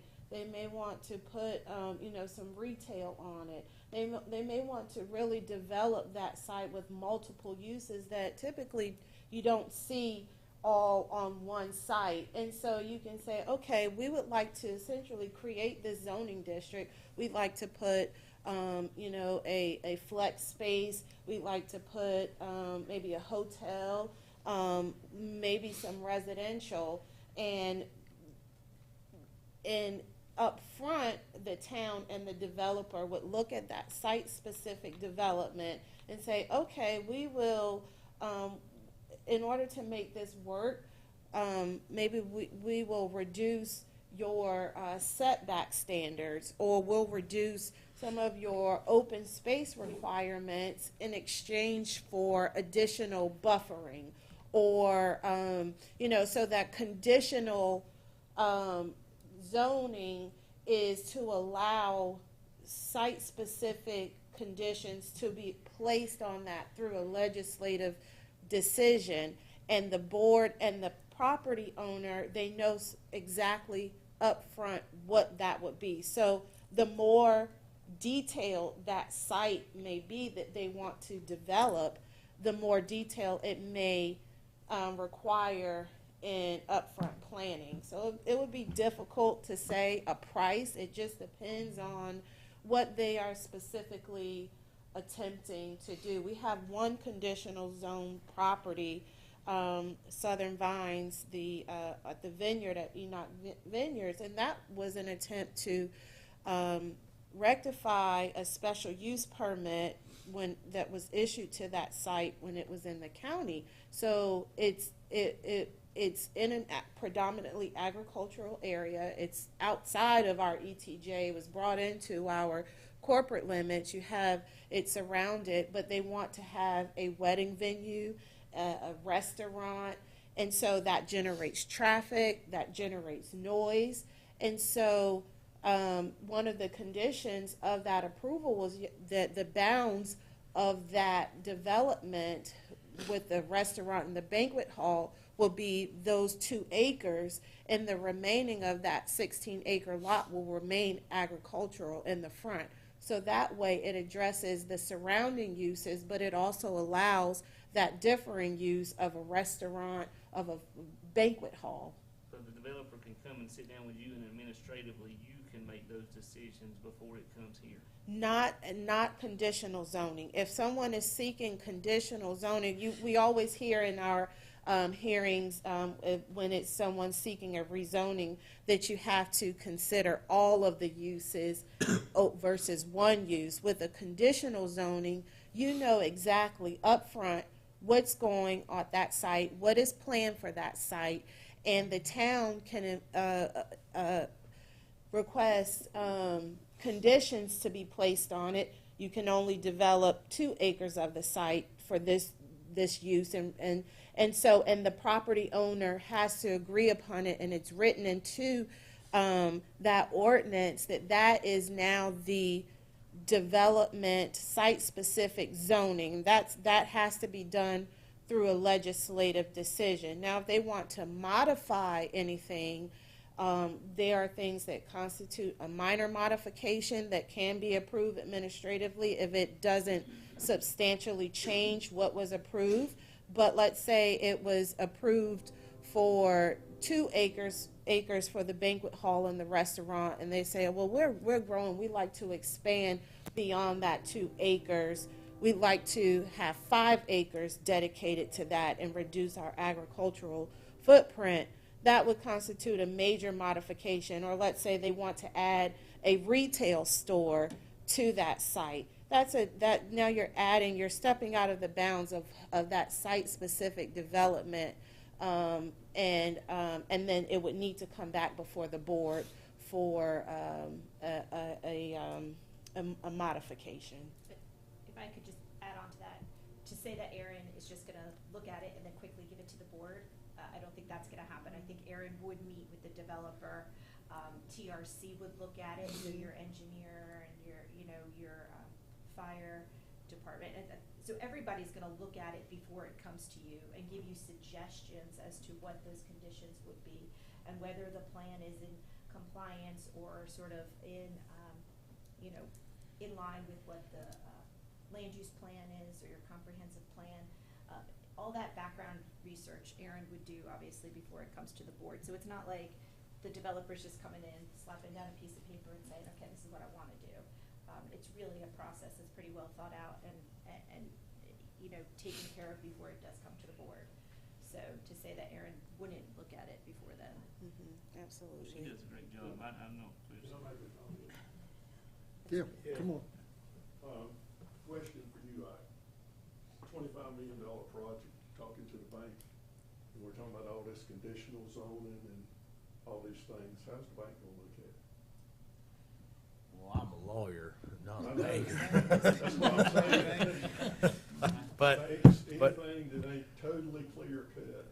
well, I think your concern's legitimate when it comes to financing. And strictly speaking to that, they're gonna look at it and determine, what's gonna be out there and whether or not it's in conformance with the UDO. Yeah. So, And if it's non-conforming, they just, well, because most of these loan agreements that's written now, if the value falls, maybe they made you a 60 or 70% loan commercialized, but the value falls. If you read all them documents that all of them uses now, if the value falls for any reason, you can, and it falls below that threshold, you got to put up the money for the loan you've already got to make up for that, for the loss in value. So, like I said, all these things, and that was my point of saying that. It sounds easy to change, but I'm just telling you, there's so many processes and all to go through. It's really not, and I appreciate all that they have done and worked on in the past, but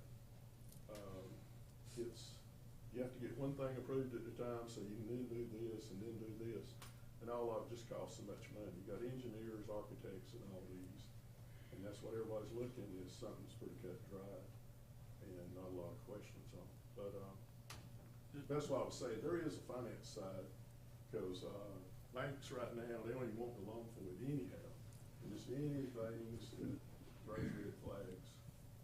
Does our current UDO, I'm just thinking the concerns I heard in that, does our current UDO allow metal siding? Did we omit that, or is that off of our current UDO? So we've added design standards for non-residential. You cannot have design standards for residential buildings. So the intent of that is that we corrugated metal buildings, prefabricated, and those are the buildings that may not look as attractive to the town. So we want to set a standard. So Dollar General would be gone. Like Dennis Shop would be gone. I'm just trying to think in my mind, and I'm trying to take ETJ. I'm trying to think of all the buildings that if we were to change that, if they were to burn down, how many people would we put under? Well, Dollar General was a mini Walmart when it came. Right. And they did, Dollar General too, both of them. They're all metal. They did brick buildings in a lot of places, and then they came to Benson, and they were allowed to do metal siding. So Aaron, just a question. We were talking about this. We're doing away with, I think in the past we had like a pre-existing non-conforming use grace period, I guess. You don't use the word grandfather anymore. It used to be 180 days, but it was proposed so to we're go doing away 90 with that. days. So if I was out of my building for 90 more days, I would have to come back and restart. Or if there was to burn and it'd be greater than 50%, is it 50%? 50% of the building, then I would have to come back and bring everything back up to the current standard if I'm a current non-conforming. Is that correct? Correct. And are we at 90 days now or at 180 days still? 90 day. Where we're, right now under the current code, it's 180 days for non-conforming uses.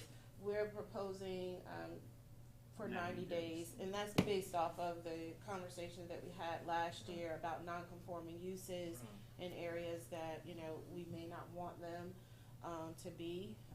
And so, yeah, so we're allowing for 90 days. Is that to pull a permit?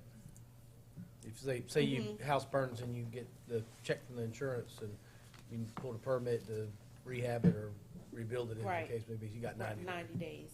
Is I think there, that's what Commissioner Chandler asked about. is there a way that you district this? And I think that's the problem. We're looking at a document that covers our downtown area, which has totally different needs than 301 and Loop Road and all those out there, which has totally different needs than our ETJ, which is run off of Highway 50 and Highway 242 and on the other side of 95.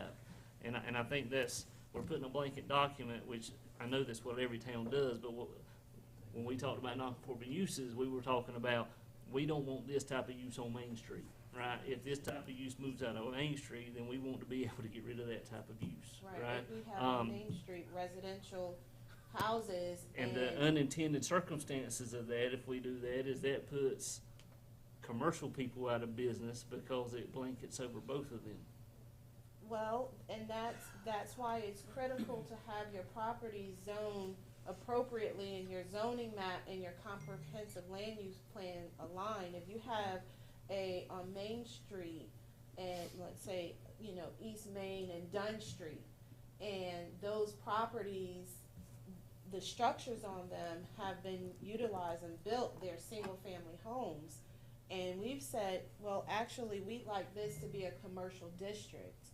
If that property burns down and it's, you know, it's not rebuilt, the intent is, okay, now we want it to become to be in alignment with what we've identified that area to be. We no longer want residential uses there. We want commercial uses there. So that's really the purpose, is to allow non-conforming uses to exist as long as they are in existence. But if they cease to exist, based off of the zoning map and the comprehensive land use plan that have been approved with the town, that it brings it into alignment. If you have properties such as in the ETJ, that we know that when they come over from the ETJ, from the county, they're predominantly zoned residential agriculture. How do I rezone the siding on my building?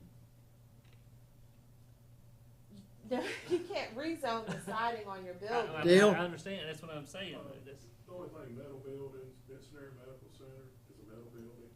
Our office is a metal building. Most of the buildings around town of any size is metal buildings. Now, they got some brick on them or something, but Benson Medical is a metal building. Over half that building's covered with metal siding.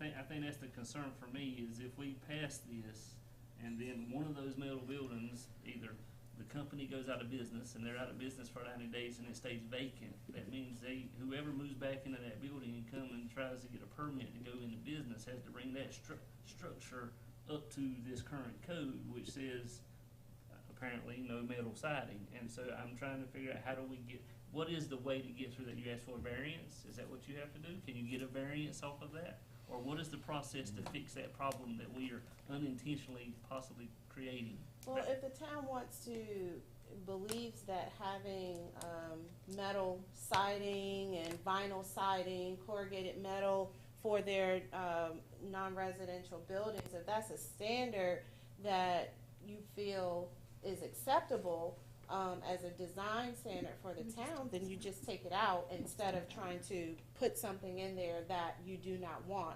I don't recommend us putting anything in this ordinance that we do not want and then trying to go back and seek a variance.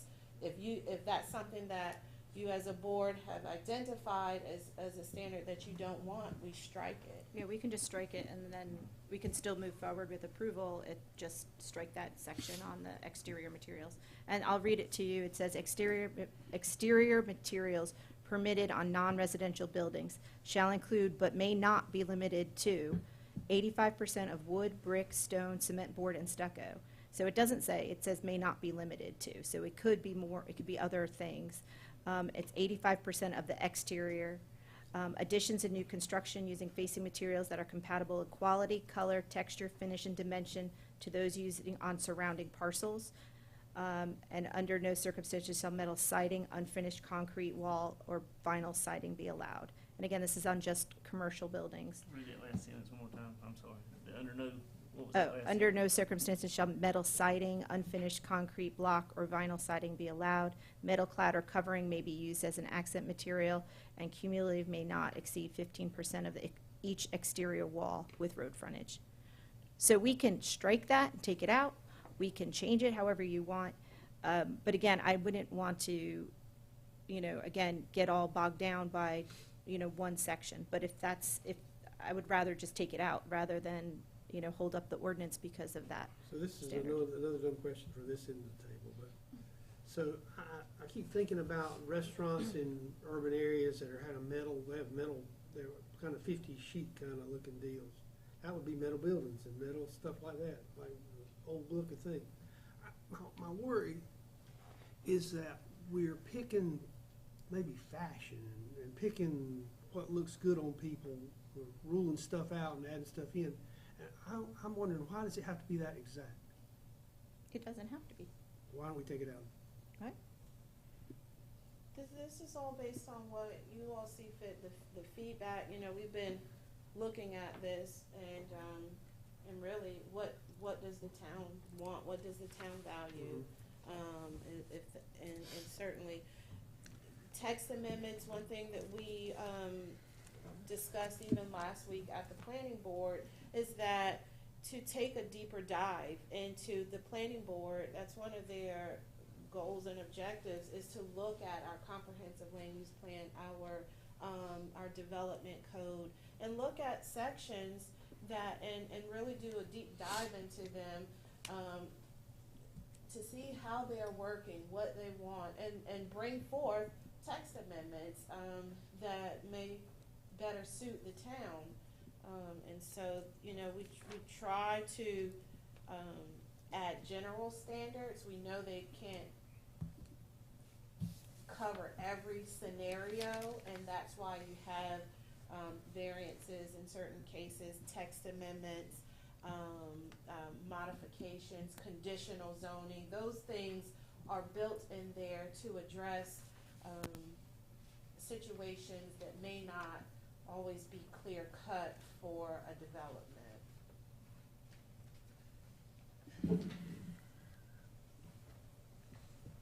I'm like, I kind of think like the mayor. I want it to be, and I know there's only one perfect document that's ever been written, and that's, we didn't write that. I know every document in my office, we do it, and I think it's gonna be perfect, and then I start and I find mistakes. Then I fix it, and I think, well, it's great now, and I find mistakes. And then it's ongoing all the time.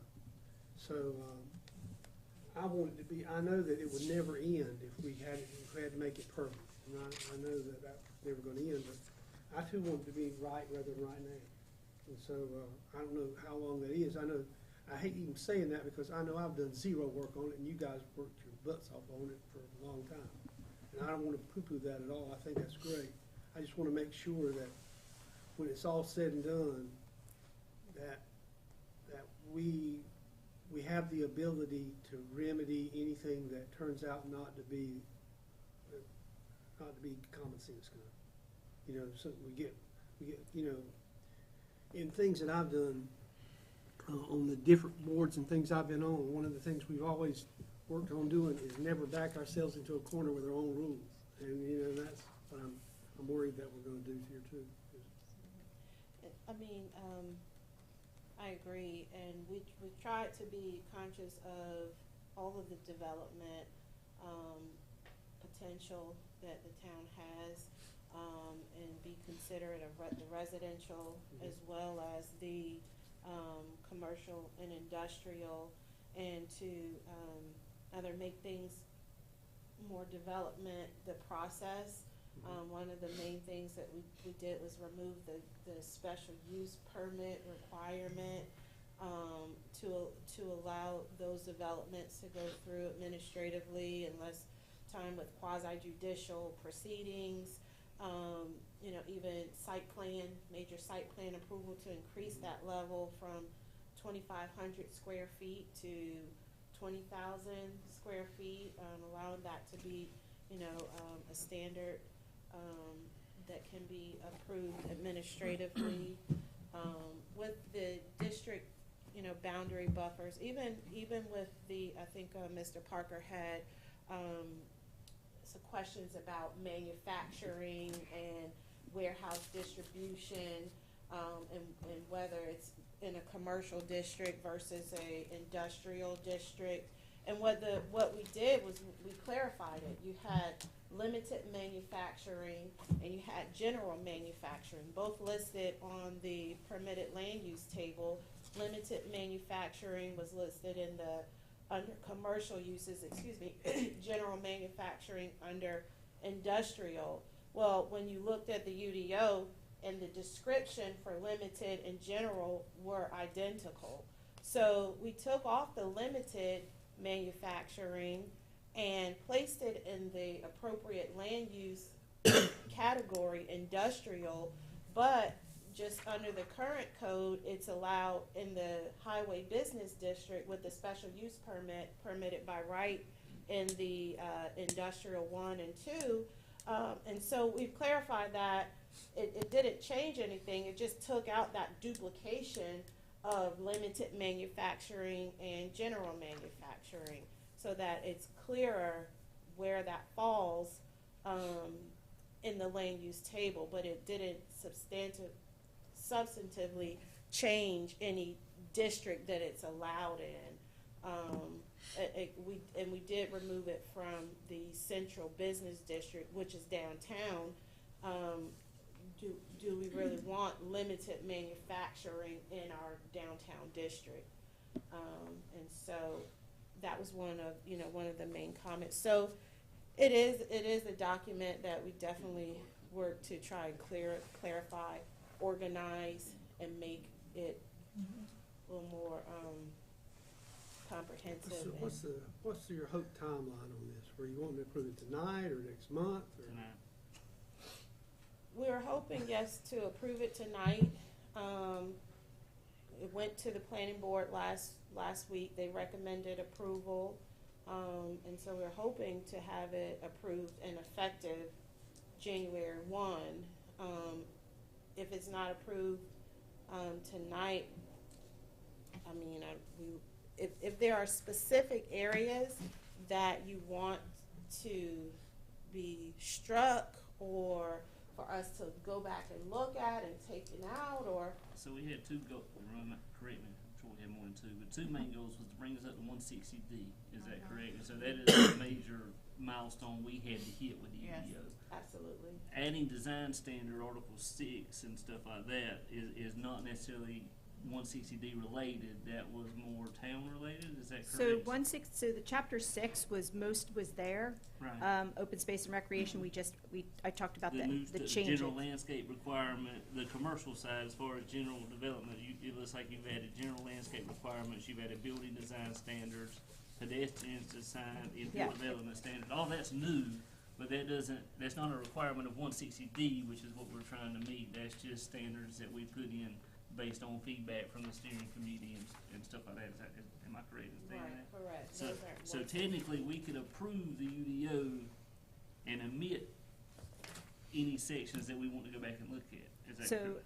Then they're not there, so that anybody who submits between now and then, or now and whenever you get around to approving chapter 6. But they're not currently in our current UDO. They are in your current UDO. They are in our current UDO. So buffers are in your current UDO. We did not change buffers, I told you that. The major thing we changed with buffers was we did increase it from 20 feet to 30 feet because the way that a berm is sloped. Remind me what you told me about the riparian, because the riparian buffer is like 50 foot. You said it could not be used in it, so. No, so we took that out. So it cannot be, the riparian buffers cannot be included into a regular buffer.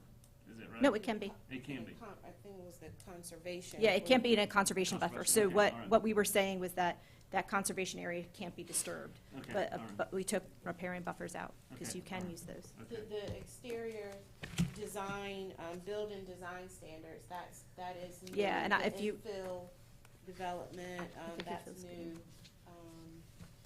If you're concerned about the building requirements for, that would make a building more expensive, that's gonna be 607, which is your building design standard. So if you're gonna strike something, I would recommend striking that, because that's what's gonna give you that's something new that would drive up the cost of a building, per se, if you're going to recommend taking something out because of cost.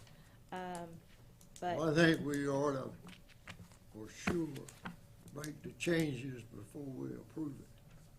Because if we don't, we'll never get the changes made. Well, and I agree, Mayor, but I also agree that I sat on a steering committee 3 years ago to make changes when Mr. Fred was our manager, and then we all sat on it for the last year and a half on another standards, and if we keep going back to steering committees and more standard change, we'll never get the document of the day. Well, we're just talking about one thing. Well, I agree, you're talking about building design standards, right?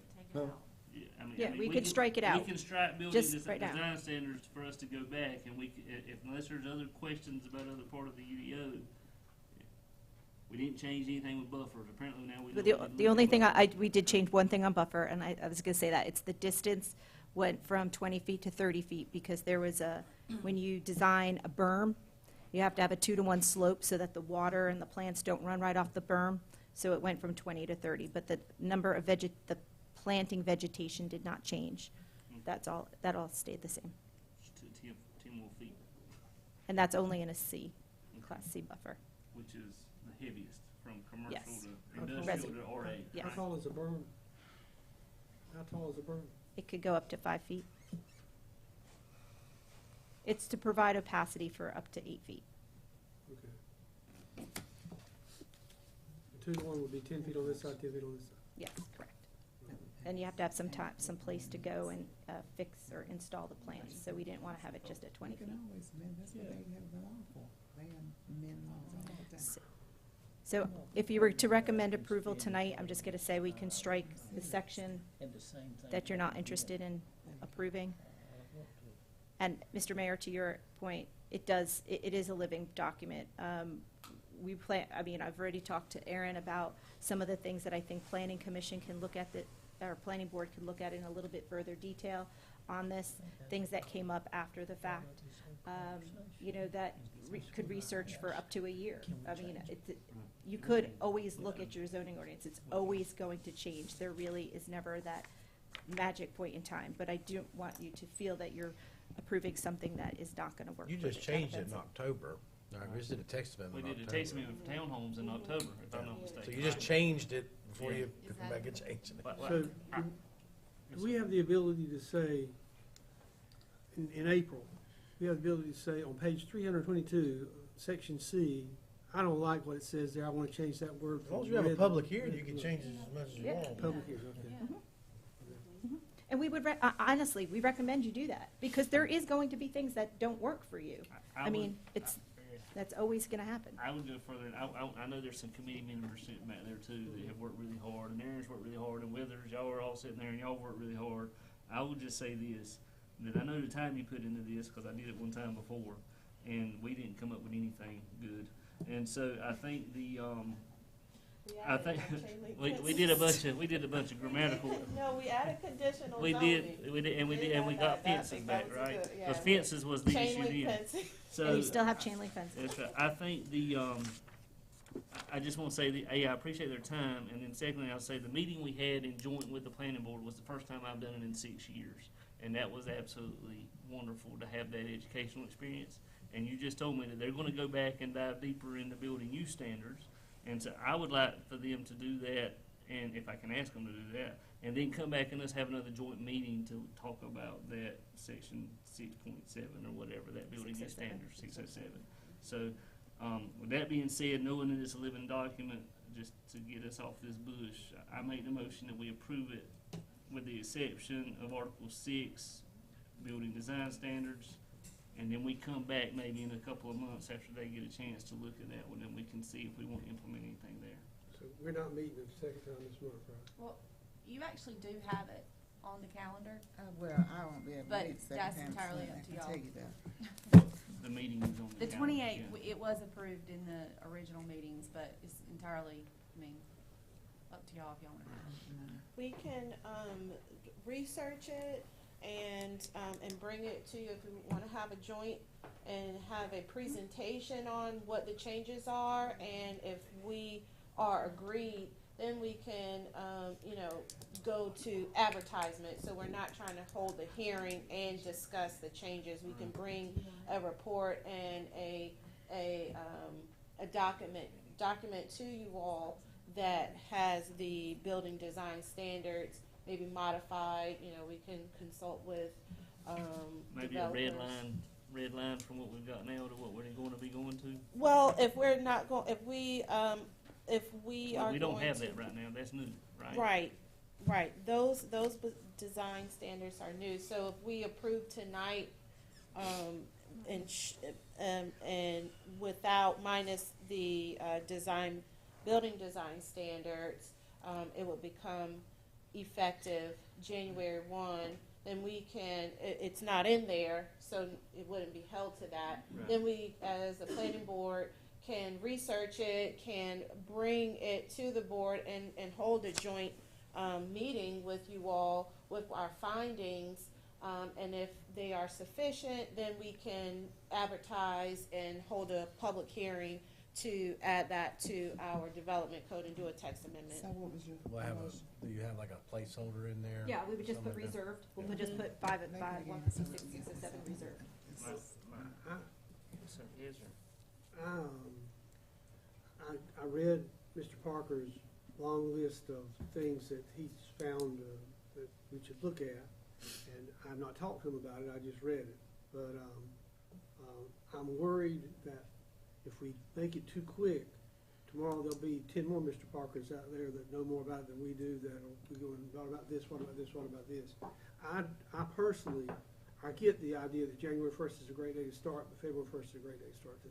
I don't see why we run the risk of stepping in a bad spot that we have to work to get out of just to meet a deadline. When is the deadline for 160D? Oh, it passed. It's passed, so you have, it's already in effect and law. Okay. I'm just gonna caution you, if pushing it off, again, I would love to have some direction, or give Aaron some direction in terms of what exact changes you want, because, again, we could come back in a month, we can take this out, we can take it out tonight. But what else, what else we're gonna change We between don't now know and what then? we want to change. That's what I'm saying. We don't know. And I don't know what to ask for to change unless we sit down with somebody like Mr. Parker and sit down and see the That's commercial right. business, right? I mean, because You're asking people that have no expertise in this, or that have to. So for the rest of the board, the only members of the board that received that email was you and the mayor. And so Aaron and Karen were going through and making comments to that. When that is done, I was going to send it to the entire board. Just so because they're addressing some of the things that a lot of it he mentioned tonight, and they've addressed most of it. But just in case anything was missed, Aaron and Karen are addressing it, and I'm going to send it to everybody as a whole. But the email that you're referencing, you and Jerry are the only ones that have seen it. We just got it today, so I've been, it was 18 bullet points that we were trying to go through and address and look at things like that. So it was limited time to really. So tell me what you thought, like, because I'm interested in a person. Both of you have forgot more about any of this stuff than I ever will know. So did you think, yeah, that makes sense, or yeah, I disagree with that because of this, or how much of it made you think you need to change something? I thought there were valid points in there, and there were quite a few of them that just needed a little more clarification.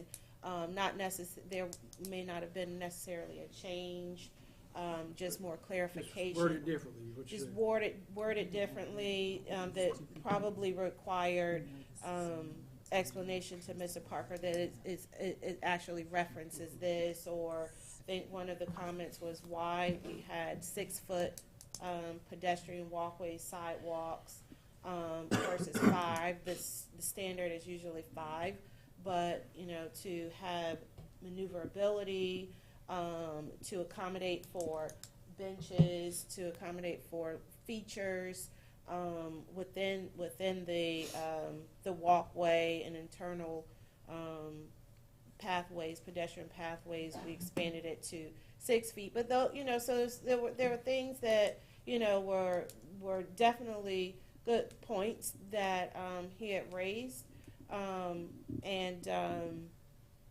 some of them were just, clarification, concerns about his rezoning that just took place based on the new zoning map. Would that change? No, his property has been rezoned. It's I-1 until the day we have it on record. It'll be changed. We need to submit the minutes to Johnson County so that they can change it on the map officially. But there's no question anymore that those 2 parcels are I-1. And so, and there was another comment on parking spaces having to provide electronic EV charging stations. That's only when a parking lot is as a principal use. That's not for every parking lot that's built. It's just on parking lots. So I'm sorry. Let me just make a point. What we're doing is having a public hearing. The public has spoken, and we've danced around it all night. We've been at it for an hour and a half now. But I think we have an obligation to take a look at what he's got sheets on in that stack of papers. And for him to spend the time, I'll guarantee you there ain't a soul sitting in this room that's read everything in that thing. And I think we just walk away, walk away and say, well, we won't listen to the public, then help yourself. What's the preference of the board? The variance process is still in place. We granted variances to take sidewalks out of subdivisions many times on this board if they were in the TJ. So if we need to go from a 6-foot to a 5-foot because the building or the industrial park that we designate or whatever is in the ETJ, we still have that variance process to be able to do that. Is that yes or no? What you're referencing are waivers, and it was the board granting waivers, which is not 160D compliant. Oh, we can't do waivers anymore. No, okay. So a variance is the appropriate method but the board granting a waiver from their development standards is not. So we took waivers out of the UDO, but variances are still something that can be utilized. There are, of course, standards for variances. It's a quasi-judicial proceeding. It goes before the Board of Adjustment. There are findings of fact, very specific. We've updated the variance requirements so that they are in line with 160D. It's still in there, but it's for specific reasons. So I would wholeheartedly say that if there are reservations about any standard, that we either strike it and come back to it, or completely take it from it if it's something that the town does not want. I don't recommend approving something with the intent to send a developer through a variance process that requires convening a board that rarely meets, that there's a high bar that you have to meet in order to grant that variance. And so I think that would be a setup for someone to be upset instead of just having it in black and white in the ordinance. And so that it goes to the Board of Adjustment, and if they're not successful, it goes to court. It doesn't come back to you. The Board of Adjustment is the highest town level consideration of that.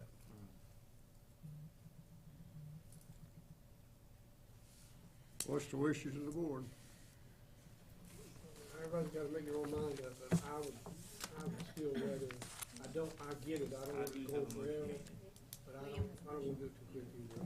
I'd rather put it off for 30 days, 60 days, and let everybody have their chance to make sure and say what they've got and go with it, hell high water.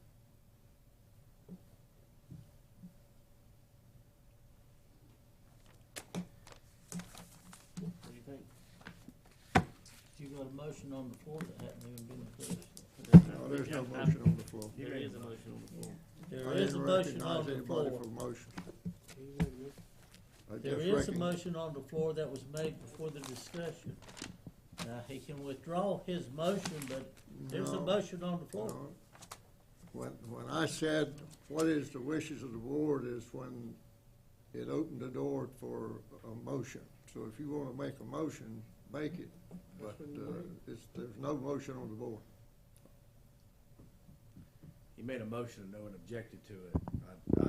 We can get back to the technicalities of the rule book, whether or not you've been recognized to speak, but you've been speaking all night, all of you, in turn, as you saw fit, and Commissioner Neighbors made a motion, there was no objection to that at the time, and that's been probably 10 minutes, 15 minutes ago. So your motion stands. I'd say there's a motion on the floor. You can always remake it if you want. Yeah, and I can withdraw it, but I would like to hear from the other commissioners that haven't said anything, what y'all's thoughts are. Clarify your motion. My motion was to approve with the strikeout of Article 607, which is building design standards for further review. That was the motion that was made. Is there any, coming back to it at some point? Yeah, I asked the planning board to go, I asked if I could ask the planning board, I asked Aaron to go back to the planning board and look at that and bring it back to us with recommendations. And I hope that those recommendations will take into consideration what we currently have in place, so that we don't put people in bad positions. And that 607 was The building design The building standards, for just design. commercial, that's For just commercial. under general development standards. That's the new section. I guess if you look at this, if you're looking at this sheet, all the things that we've marked new.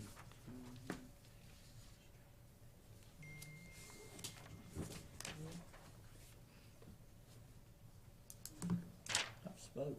I think he's asking you. Okay. I think we've been here an hour and a half on this same subject. So I'm in agreement with William. I think that it has been, we need to readdress what needs to be readdressed and go on and improve it. That's just where I am. With the provisions that we change what needs to be changed. So what do you think? Yeah. Yeah, I'm in agreement to, approve it in that, with the exception of Article 6, and then come back to it once, if it goes back to the planning board.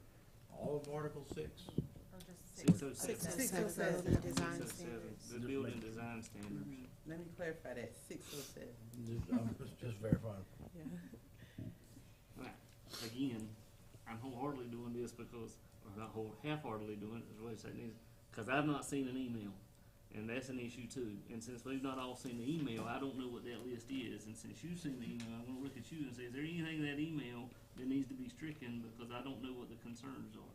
Well, other than what I've heard tonight. I printed it out because I got it this morning, and it's 18 bullet points that I've been trying to, address. So this one I'm looking at right now, that talks about the building standards. Some of it is comments. So I can share with you my Hold on, I got it right here. Thank you. oh, okay.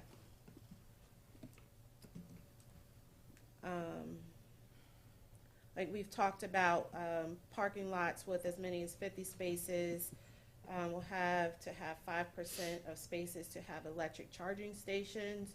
Who pays for them? Very expensive. Answer that question for me, because she said only if it was a principal parking place. Principal use. So if like the town decides to put in a parking lot, or a developer comes in and wants to build a parking deck or a garage, then that is, and that's on its own lot, and that's its own use. So if I'm building a private structure for my use, or for me to lease to a tenant, then I'm not required to do that.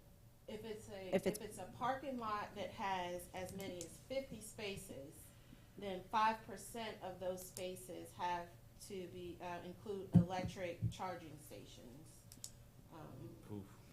But that's not if you're building. Is that under building design standards? No, but if you're building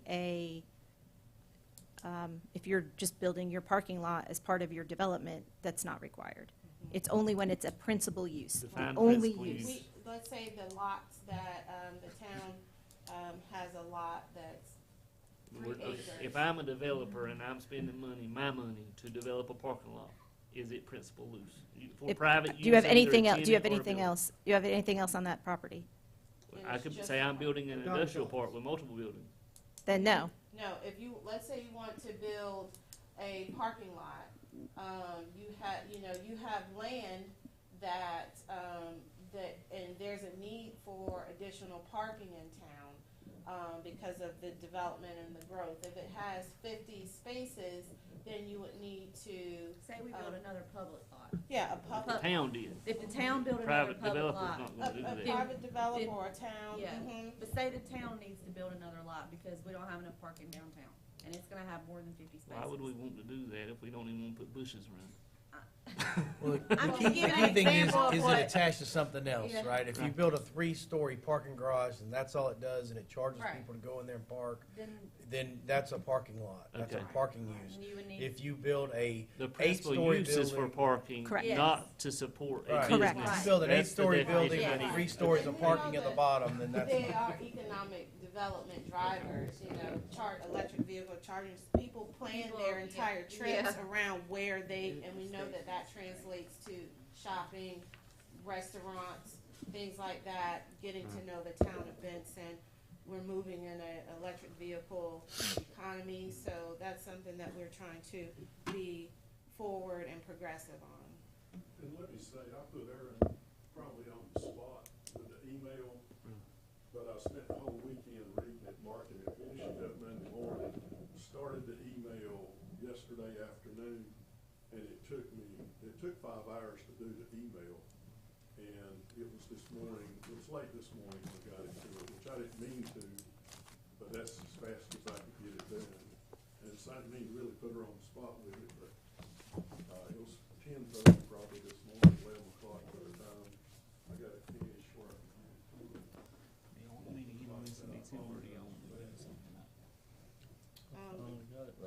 Yeah, no, she just sent it out. So I'm just asking to review this and wait until the next meeting. Do you wanna keep, is there any? Well, we've addressed a few of them, the zoning map, that would not change his district has changed, we just have to update our zoning map to reflect that. The UDC seems to be tilted very heavy toward wanting residential, commercial, and industrial seems to be too distasteful because of parking lots, car sales, repairs, etc. This addresses the very expensive, Class C buffers, our berms, opaque fences, and heavy plantings. All commercial and industrial properties will have buffers along. So, we said that the ordinance is a balance of both residential, commercial standards, not necessarily tilted heavily towards any particular use. We've updated new standards to address both residential and non-residential. It's standard planning practice to have district boundary buffers to separate the least intense land uses, residential, from the more intense commercial, industrial. Is there ever a situation, I know I'm dragging this out, y'all, and I'm sorry, but I got a lot of questions about this because I feel like it's important. Is there ever a situation where you say the first one wins? If I've got a 20-acre field out off of 242 and it's nothing but field, and I want to go out there and do a commercial use, why would not the residential use have to build the buffer if they ever decided to put a residential use around my commercial use? So there are absolutely 10, 20 different ways you can do So buffers. is there a way that that can happen where it's instead of saying that, oh God, we know that's gonna be residential, so we've got to make this industrial or commercial client go to all these extremes for something that may never come to fruition, it's just based off of an RA on a map. Is there any way to put it where that burden of the buffer and all of the screening and all the other things that we talked about tonight goes on the secondary user that comes after the first one? I guess is the best way for me to say. So let's say a developer wants to construct a major subdivision and it's adjacent to an industrial site. Right. And can they, I mean, Would it not be the residential developer's responsibility to put the buffer at that point? They probably would want to because I don't think they would question to that. have their, their land screened Right. from the industrial But you just based that statement What if off you- of the residential developer. What if I'm the commercial developer and there's no residential subdivision there? It's just open field. Why should I have to put up a buffer to buff it from crops that are leased out every year when we don't know if it's ever gonna be residential? If we're talking about spending thousands of dollars, and I don't know how much buffers cost, I don't do commercial, but if we're talking about spending a lot of money to buffer what may or may not come down the future, and you never know if that RA may change to commercial if one commercial starts and then you get another. It just seems like we put all of the financial burden on the commercial user as a whole. There's multiple ways to do it. Different towns do it different ways. You can do it by use and not by zoning district. So if you have a industrial use versus a residential use, it's one thing. If you have a commercial versus an agricultural use, it's something different. If it's something to vacant, then it's something entirely different. Some towns say the first person who comes has to build half of it, and the second person who comes in has to build the second half of it. You can really do it a number of different ways to do buffering. Again, we didn't realize that was an issue. And get through this email. Well, just let me say this, and I'm making myself very, very clear. From now on, when information comes out, and this is just the way I feel, because right now, or tonight, I feel very unprepared because I did not know this. So from now on out, unless all the commissioners have the same information that the mayor has, then you don't need to bring stuff up until we can get a chance to discuss it. It's just the way I feel Yeah, about and it. this came this morning, and Aaron was trying to get it No, I wasn't the responded only one that before. had it. Well, he said you too. But it was it was sent directly to them. Well, So that- it needs yeah. to be sent to the whole board. Well, he asked it to go to the whole board. Well, I didn't get it. Well, again, because Aaron was trying to respond and get it all, so we could get it all with the concerns and the responses in one fell swoop. It just was a It lot just- to it was a try lot to respond in 3-4 hours and look into, go down the list and properly address, I got what mine the he, same time they did. Huh? Well, I but I got didn't mine get the it. same Well, time you might everybody have else been. did. He sent it to you, and he sent it to you and Dr. Rayner, me and Aaron. That was Yeah. the only emails, if you look at the town information, y'all have phone numbers, but it don't have the emails. I just happen to have Max's and Jerry's. Well, mine is up there as well. It is, but I don't, it's not an email address, Maxine's what I'm getting at. I sent it to Kim and Aaron, and I had the mayor and Max's emails, and that was the only one I had, so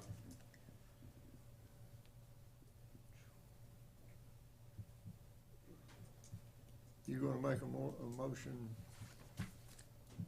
It's there. I'm debating on whether I want to follow through with it, because that's a long email. Right. And I just want to make a comment.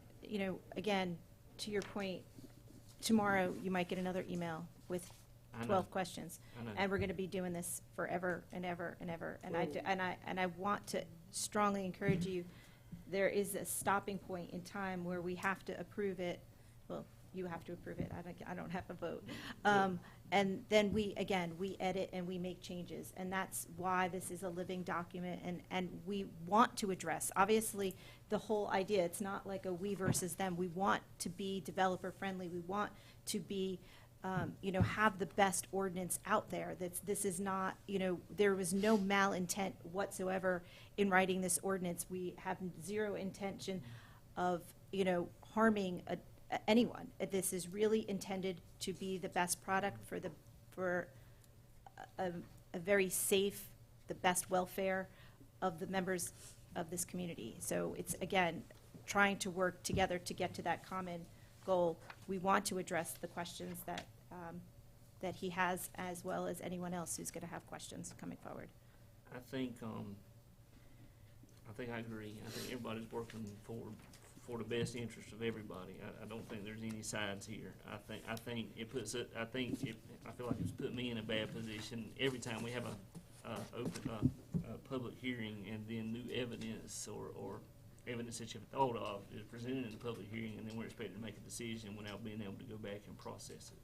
So I would like time to process that, because my daddy always said a quick decision is often not a good decision. And so I would like to read that email.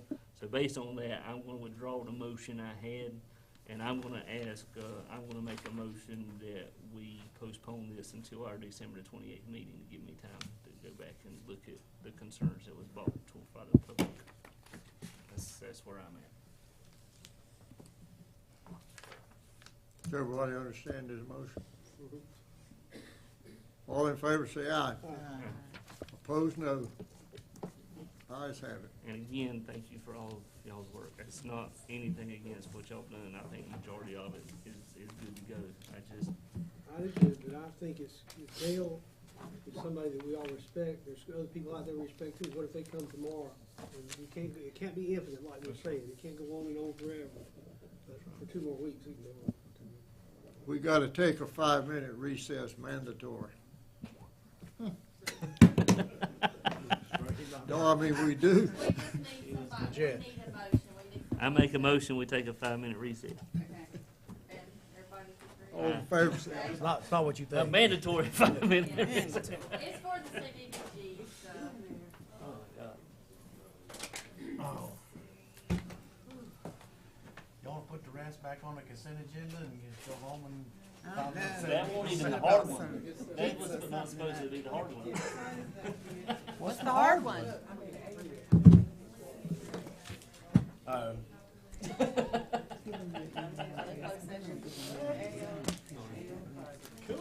I know they don't even like to, but they didn't give us any stuff.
agreed.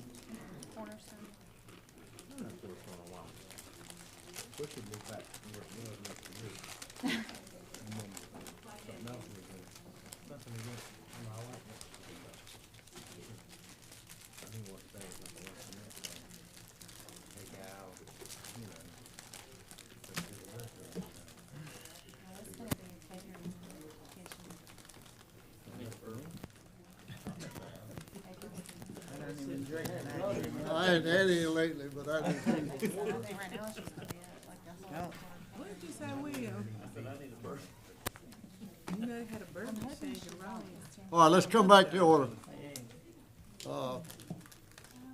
All of you have on the table town meeting minutes, agenda item Tuesday, December 12th, 2003. She just passed it out. Everybody looked at it? That's just the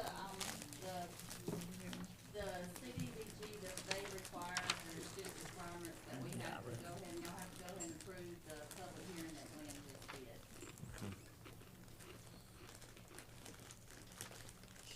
So I need you to entertain a motion when you finish reading.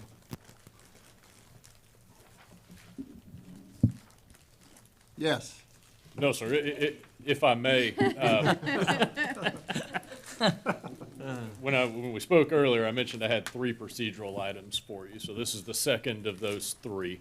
This is simply recognition and adoption of the minutes from the public hearing script that I read earlier this evening, or the public hearing we held earlier this evening.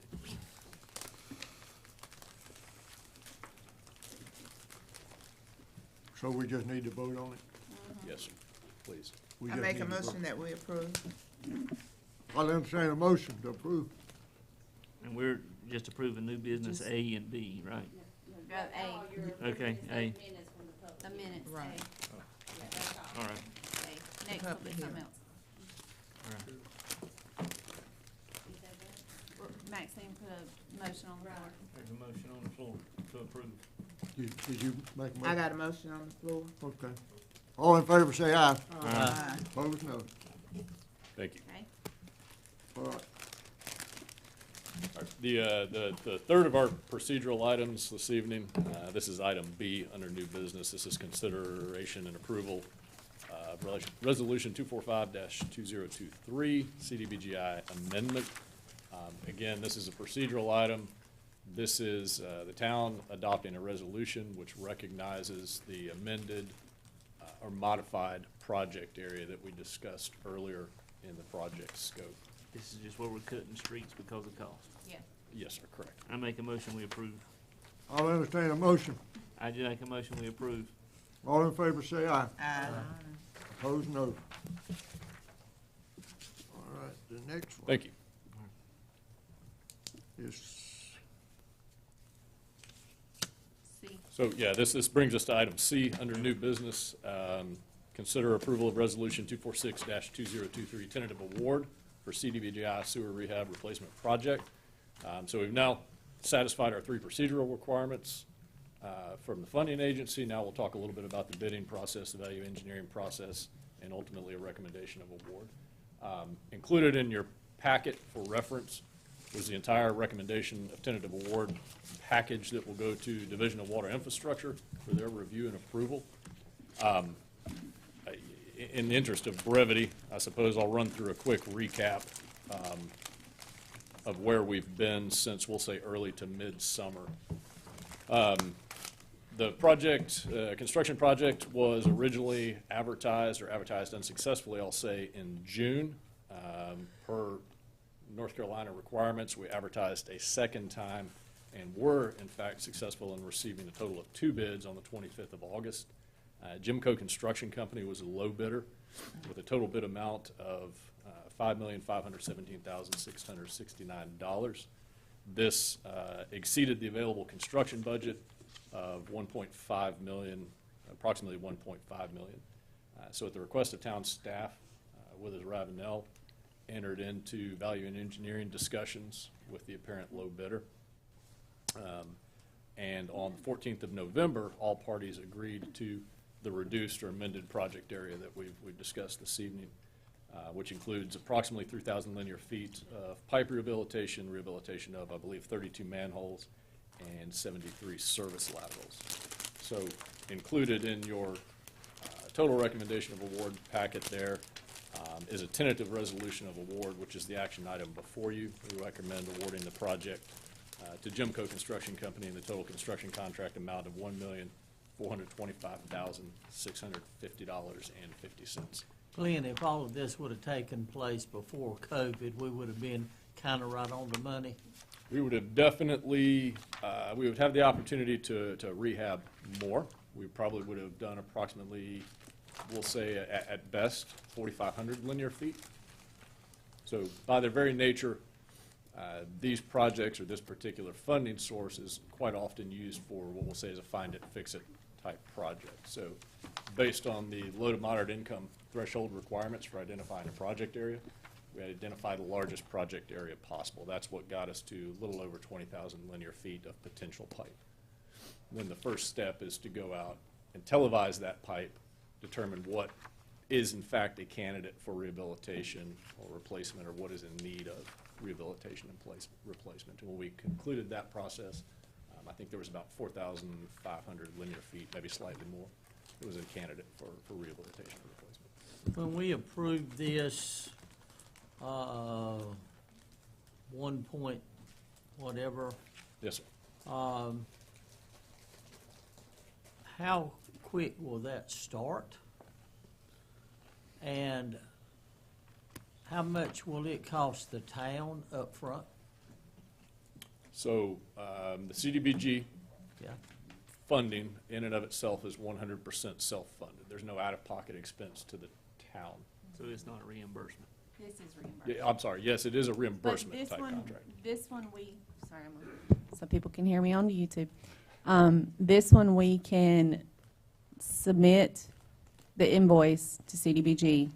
They can fund us, and then we have to pay it out within like 5 days or something like that.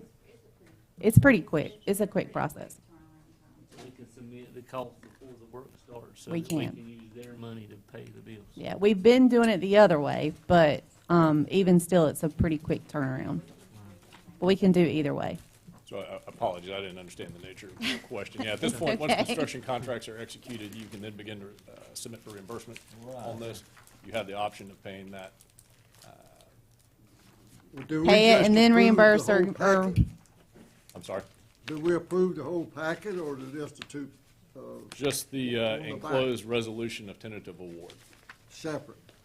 That's the only action item before you, sir. The entire packet was included strictly for your reference. I make a motion we approve. Resolution 246-2023. I'll vote against, y'all took my street out of it. They took a lot of streets out that I wanted to see. All in favor, say aye. Aye.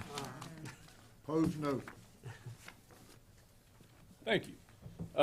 To address the commissioner's question about what happens next, this completed package, once we close the public hearing, or the public comment portion of the public hearing, which I believe is 3 or so days from now, this completed packet, along with the resolutions that we adopted this evening, will go to Division of Water Infrastructure for their review and approval. I think we'd anticipate receiving that probably mid to late January. At that point, we will prepare construction contracts for distribution and execution both by the town and the contractor. And I think that we're probably looking at issuing a notice to proceed sometime during the month of March with anticipated construction contract time on this of 240 calendar days. Okay. Thank you, Glenn. Thank you. And one last item. I'll just recognize Alyssa Rehack, who is a project manager in our Raleigh-based public utilities group. Alyssa's actually the engineer of record on this job. So she's the lady behind the scenes that is making it all happen for you, and will continue to oversee it and carry it on through construction. So she and I have been on the local government barnstorming tour today. So what you're saying, after tonight, she may not want it?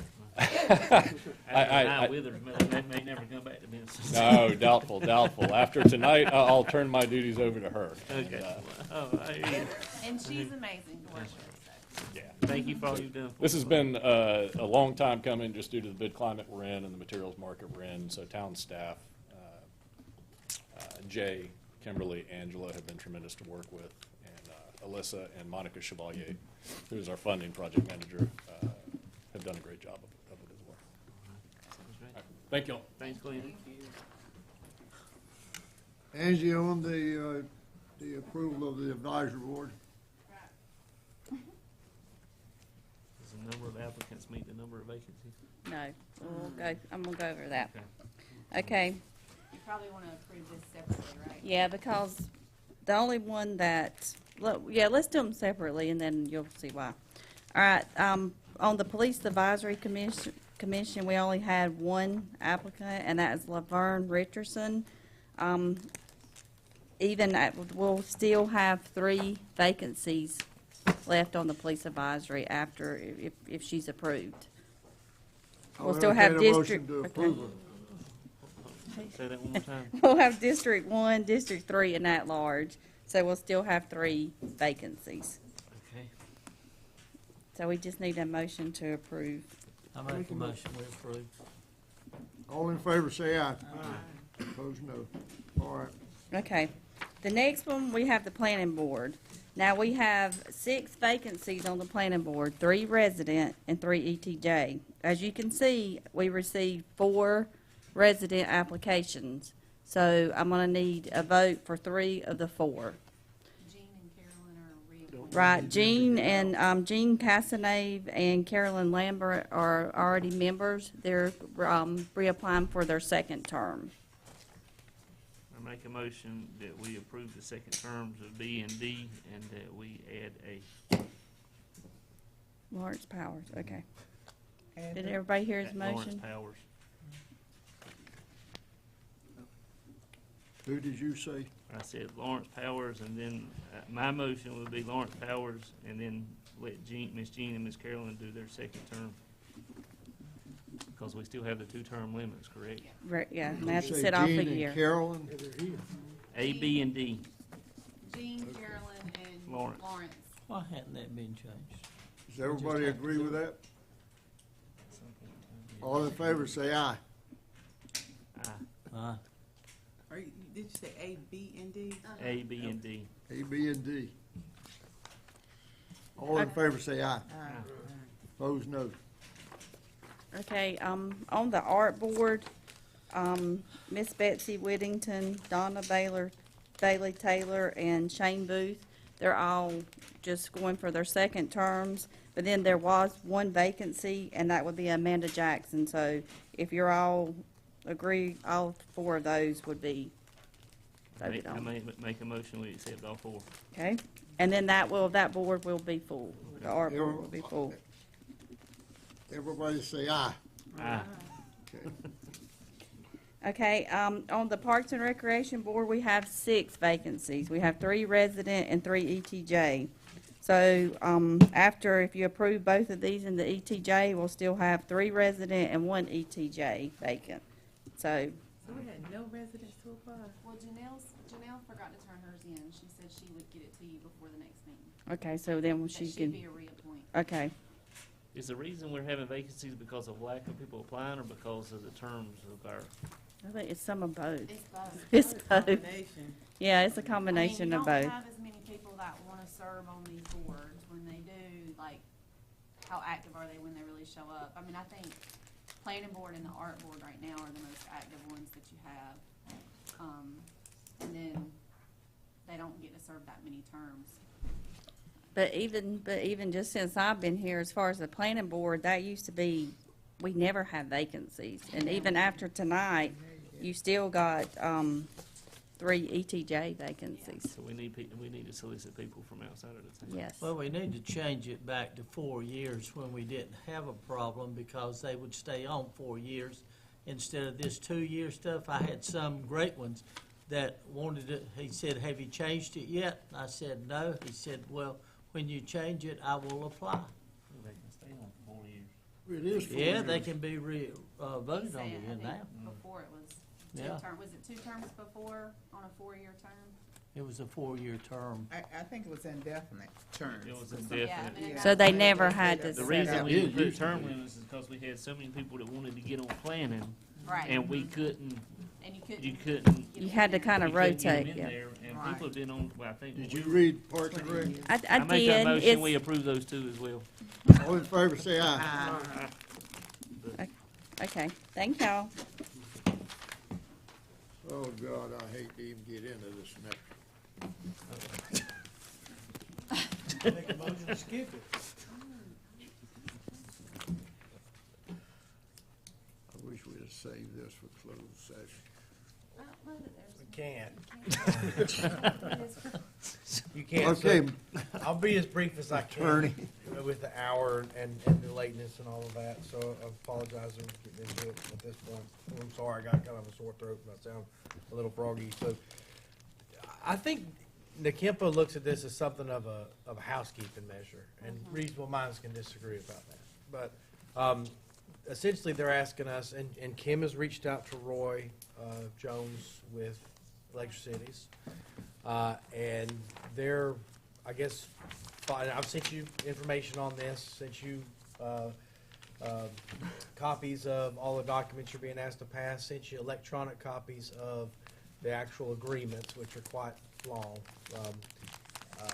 But essentially what they're saying is we need to change some terms around. We've renewed our contract again. This doesn't really extend anything out that we haven't already passed. It does allow for generation of electricity at the municipal level through alternative means like solar, right, or battery storage, which is a generation, but storage by battery, and I guess anything else you might want to do to generate it short of having a power plant. So from their perspective, they really just need us to approve this, and when they sent it to us, I asked when they needed it, and they said, oh, just ideally in the next couple months. That was about 2 months ago, and then within, I think, the last 2-3 weeks, they've said we really need to have this by the 22nd of this month. So that's why I said, you know, it's probably not something we need to skip, although, again, I realize that reasonable minds may differ on what you're being asked to approve here. So are there any questions about it? I know there's a lot of stuff that I've sent you. I've not seen any of this stuff, but tell me what it is. Well, it's essentially a renewal of your contract, a restatement and amendment to your contract with Electricities and Duke Power. There it is. Right. That's probably the one I didn't read. It didn't extend the contract, though. It didn't extend No, the it did not. contract. It just No, the dates, clarified. the The dates dates are did the not same. change since the 2015 contract that we all signed. Let me tell you what I'm concerned about on this thing. Matt, I've talked about it. Back in 2015, there was a contract put together that took a lot of work. And it was for 10 years. We would do business, and at the end of 10 years, our debt would be over. And that would have been December the 31st, 2025. Now, with the latest information, our debt's gonna be over on July 1st, 2025, 6 months early.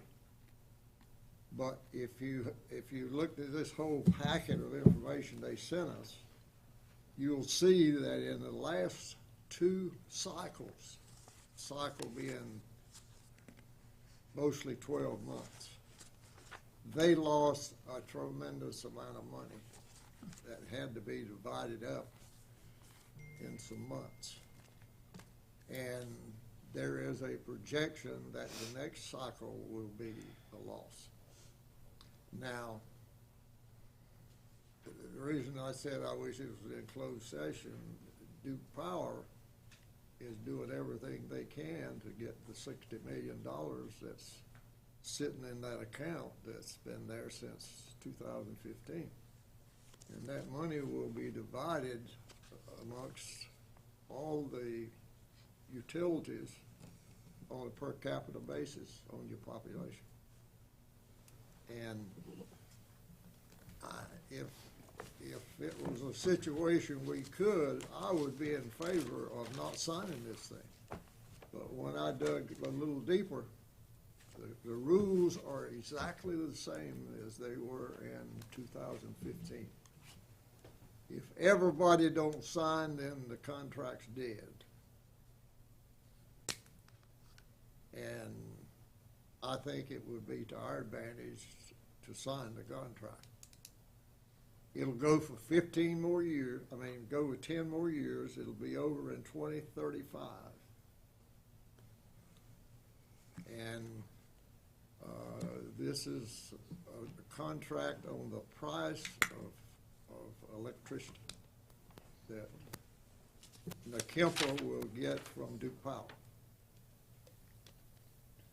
So maybe I'm interrupting, but maybe I'm missing something, because I thought 5 or 6 years ago, we were gonna have to pay $5 million to get out of it, and now we're above ground, and we're gonna get $1 million in 2025. Well, what they did is they set aside, that's actually $67 million that they set aside in case something went wrong that it was bad. And so they haven't utilized any of that. If you look at the map, it is a straight line across until we got to 2021. 21 and 22 has been bad. And that's because Duke raised the price of fuel, and they just got approval to raise it again. And in reading the whole contract, Nakempa said it is in our best interest and the towns to sign this thing. So I missed it. So I must be in. This does not extend the contract, but then it extends the contract by 10 years. According to Roy, and I'm trying to go back and find, because I know there was a board retreat that this all came up in a couple of years ago. And I had asked about it then, but the contract ends in 2045. But the 2045. The agency as a whole, Nakempa, has a claw out at 2035. An early termination. Those dates never changed. Debt is paid off in 2025. I think it's 2043, actually. But He said 2045 today, but yeah. Look, Yeah. Actually, the contract is to 2035. We had to commit 20 years to Duke Power when it was done in 15.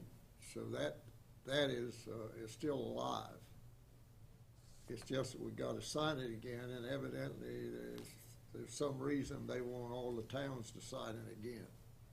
So we don't have the option in 2025 of selling out. No, your debt falls off in 25. So that means you have a debt rider on our Nakempa bill, and I can send you guys one if you want to see what I'm talking about. But you have a spot on that bill that says debt that we pay every month, and that ends in 2025. December. Yes. July. Which one? July 1st. I think it's July. Okay. But that will fall off. But you're still under Nakempa. Until 2045. Yes, but the agency as a whole can get out in 2035. But the reason this is coming about is because of the litigation between the agency and Duke in regards to battery and solar and all those things. So we were able to, the agency was able to negotiate that contract with Duke that now allows us to be able to put batteries in our system. And we can own our own solar generation as opposed to it just being the customer that can own the solar. So it's given us some benefit as well. The only thing we're doing is renewing our contract with the agency. We're updating the contract, we're adding the rules in from the settlement that just happened, and they're changing some definitions. Because he said some things like went away, and I wrote it down. I should have wrote down what he said, but it was like they were changing some definitions in the contract from 2015. So what we had 10 years ago when we were thinking about selling out, and it was going to cost us $5 million to give it to them. We were $5 million underwater. Then they told us, I remember graphs that Matt had, Boy Jones was in, and it showed that we had to pay, and then the graph changed, and as soon as we got out of debt in 2025, our money just went way up, because we didn't have the debt payment with you. Our income will come up, right? Is our income gonna go up? But we won't have to pay that debt. We won't have to pay the debt. So, I mean, their income's gonna go up? Well, I mean, you look at it that way, yeah, because our Nakempa bill will go down by that debt cost. So we won't have to pay that anymore. What is that average a month? Hold on, I'll tell you. I was looking for something else, but hold on, I'll tell you. I'm sorry. No, it's okay. It's about $2,500. It's more than, more than that. You can hear too good. I know. Saying- It's Rider 8 debt defeat, just something support charge, $27,702 A month. a month. That's every month. Defeasance? I don't know what that's. Could you repeat that, Kim? 27,702.54 A month. a month. So we're still under contract with the agency, who is under contract with Duke. Right. But we are reducing our debt by $27,000 a month in July of 25. Right. And we're just redefining our contract with the agency. And It has we're- nothing to do with the contract with Duke. That's their argument. And we're getting the perks of battery and solar generation that they renegotiated in the settlement. So we're They gonna don't get refer to $27,000 batteries more anymore. a month in August of 2025. We're not going to get it, but it's not going to be on our bill. Well, So our let me bill's forget going to it. be reduced Let me by forget it. We get to $27,000. keep it. Yeah, we get to keep it. We don't have to pay it out. Yes. Right now, Yes. how much do we owe them? How much do we owe Nakempa? Uh-huh. This most recent bill for the month of November is $259,556.97. I think you're asking, how much do we owe? Oh, in debt? Oh, it doesn't show that on here. I'm sorry. I thought you were asking me what the bill this was for this month, and that's what it was for this month. If at some point in time, we're going to deduct $27,000 a month from the bill, they're not sending us a check. Right. We're just not sending them any money. It's less that amount, yes. But it's, we are not up to date with them. I mean, Yes. Okay. They draft our account What- every. That's right, they do. But what's the 200 and something thousand? That's what our bill was for the month of November for electric. That was what we bought wholesale. We get billed every single month for wholesale. Okay. So, That's for so gas. in July of 2025, it's going to be $25,000 less. $27,000 less. $27,000 less. So it'll be 198,000 instead of 225, whatever you said. Yes. Okay. See. But and obviously this changes every month based off of usage. Ike, you've been into this, so what do you think? Oh, I think you need to approve it. I don't think it substantively changes any of these dates and milestones you're talking about. I also You also need to approve it because you need to keep buying power from them. Yeah, we Yeah. need power. Well, and we won't Especially get the during the winter. benefits of the battery and the solar if we wanted to utilize that.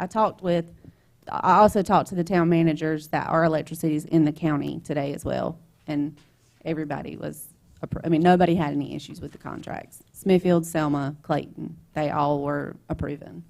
Clayton, Smithfield had approved it last month, and Selma was approving it tonight. Well, then I'd like to make a motion that we approve it. Any other questions? All in favor, say aye. Opposed, no. Ayes have it. That's a good idea. Come up again. Page 2. All right. Okay. This one should be a little more simple. In your packet, you have information, let me get there myself, for the dedication of the West Hale Street subdivision, streets, and infrastructure. That is what is now going to be called Boomer and Inferno Streets. It's over off of 301, kind of behind the American Legion, where they built those closer lot line homes over there. That is all built out now. Is that right, Kim? Mm-hmm. So that's all built out. The developer has submitted, it's ABJ, and he's got several other developments in this area that I'm sure you know about. You've approved the preliminary plats and other approvals on those. He submitted, that developer submitted when we were changing over our process for infrastructure dedication from what was no real process to an actual process with applications and required submittals. So we appreciate how patient they were with us and getting us everything we need. One thing I'll kind of point out here, they've submitted everything we've required. There's an ordinance in there. I've got a draft deed in here also that we'll record for the dedication of the streets. It's not costing us anything, right? I mean, this was obviously under the new rule with electric, so I don't know about that. It's already done. Hay being in the barn, but all the other infrastructure that we're accepting now has been warranted.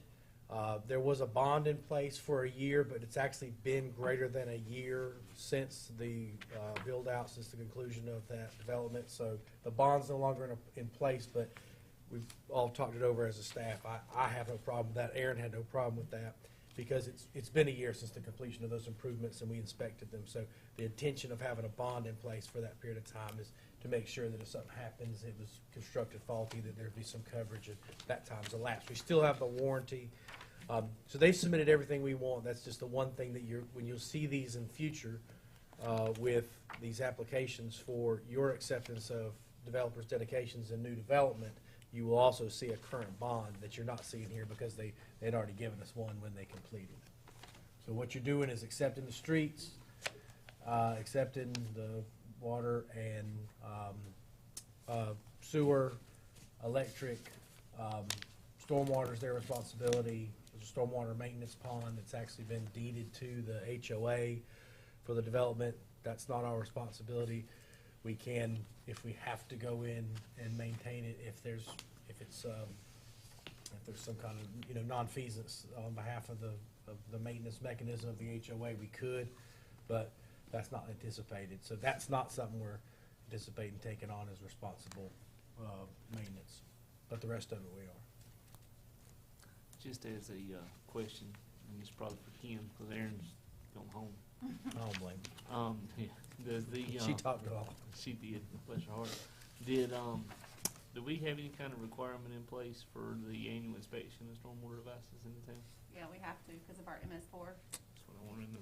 Thank you. Any other questions for me on that?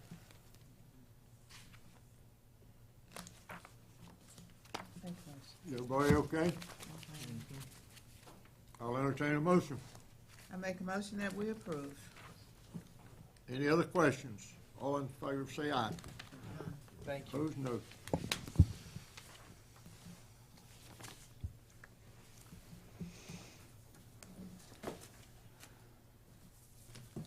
All right, Kim. We have been awarded from the North Carolina Department of Commerce $49,999, a grant to go towards our community park. This grant came before us a few months, in April of this year. And we still have some things at the park that need to be completed, like dugout tops and fence, like cap fencing. And so Tyler and Jay got together and they wrote this grant, and we've gotten approval for this. And so we've got to sign some document that we approve it. And so I just need concurrence from the board that y'all will allow us to take this grant in. It's not matching, it's 100% grant money. Make a motion we approve. Is this going to cover all of the costs for the improvements? We will spend up to that amount. Okay. Did you make a motion, Max? I did. All in favor say aye. Opposed, no. Now we're into the budgets. And I sent all these to you because it was a lot. I think y'all have had these probably a couple weeks now. But we do have, we do have July, August, September, and October for y'all. I don't know if y'all want to approve them all together. But in July, we should be at 8%. Revenues were at 6.3. Expenditures were at 11.94. Are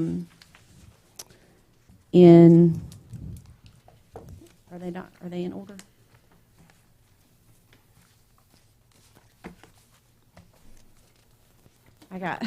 They're out of order. This is September.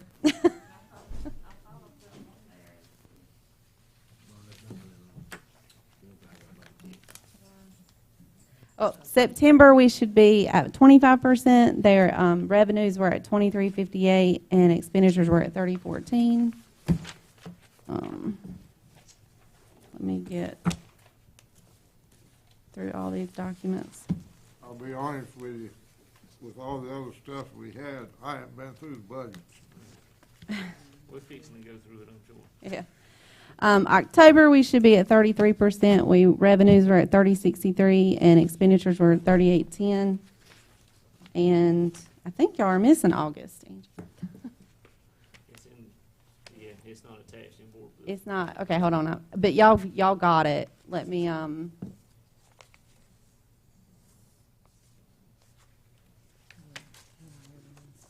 You want to do them all at one time or one at a time? I got it. Let's do it all at one time. August, we should be at 16%. Revenues were at 1348, and expenditures were at 1966. I'll entertain a motion to approve all three of them. Four. I make Four. a motion, we approve all 4 months. That's right, September, October, November. December.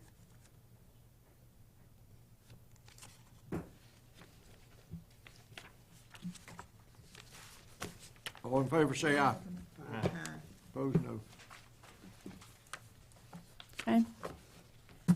Number 2.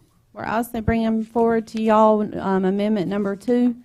We have had some, our tax prior years, so taxes that we should have gotten last year that have come in at the beginning of this year, has exceeded what was budgeted. Mule Day permits exceeded what was budgeted. We have received some insurance proceeds in both the general fund and, in the general fund.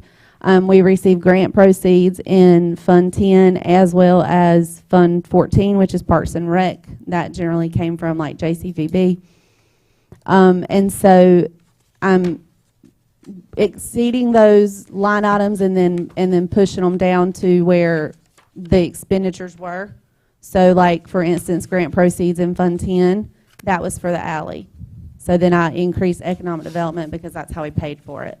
And so it is a budget amendment for Fund 10, Fund 14, both general funds, and then Fund 30, which is our water and sewer fund. System development fees, you all know we started in July. We weren't really sure what the mark was going to be for the first year. So we'll just amend this as we start receiving revenues in for system development fees. But you'll see we had some overages in revenues in that, and so we hit some of the expense line items there as well. Well, you know, we ought to get after that money that's down in Atlanta. Oh, that's right, I forgot about that. We're gonna use that money to do the. You talking about the $1 million? The septic hauling station? Yeah.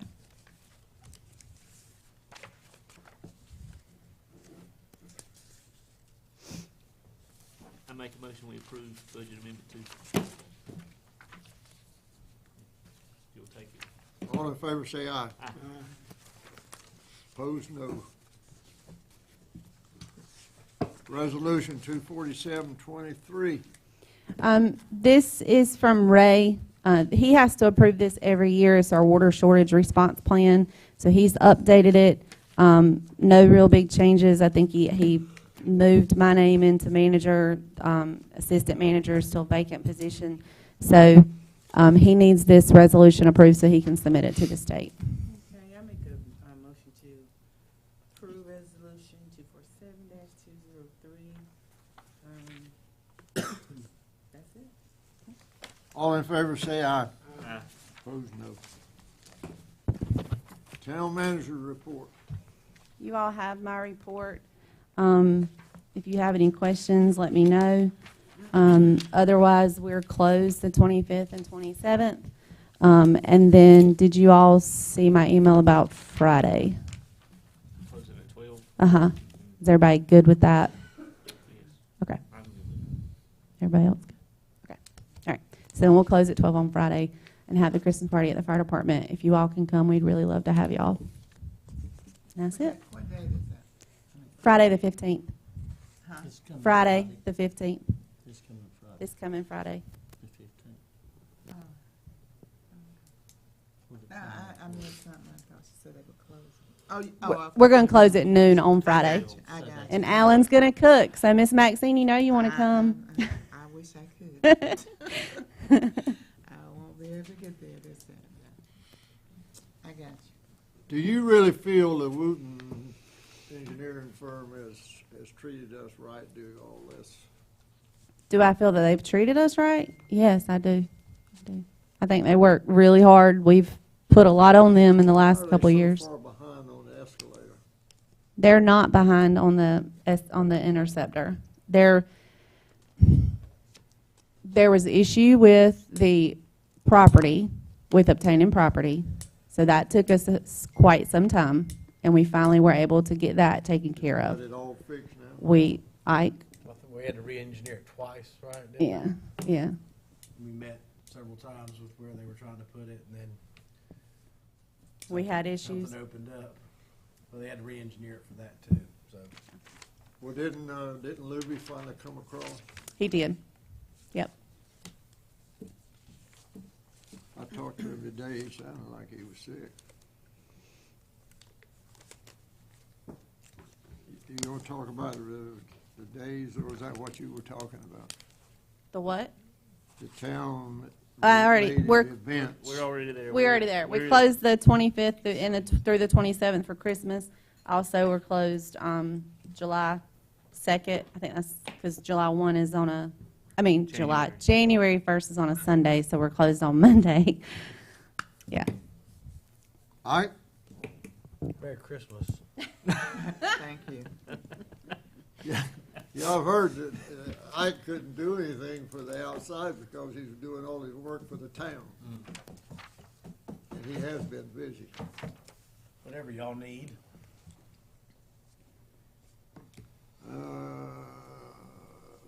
Max, Merry Christmas.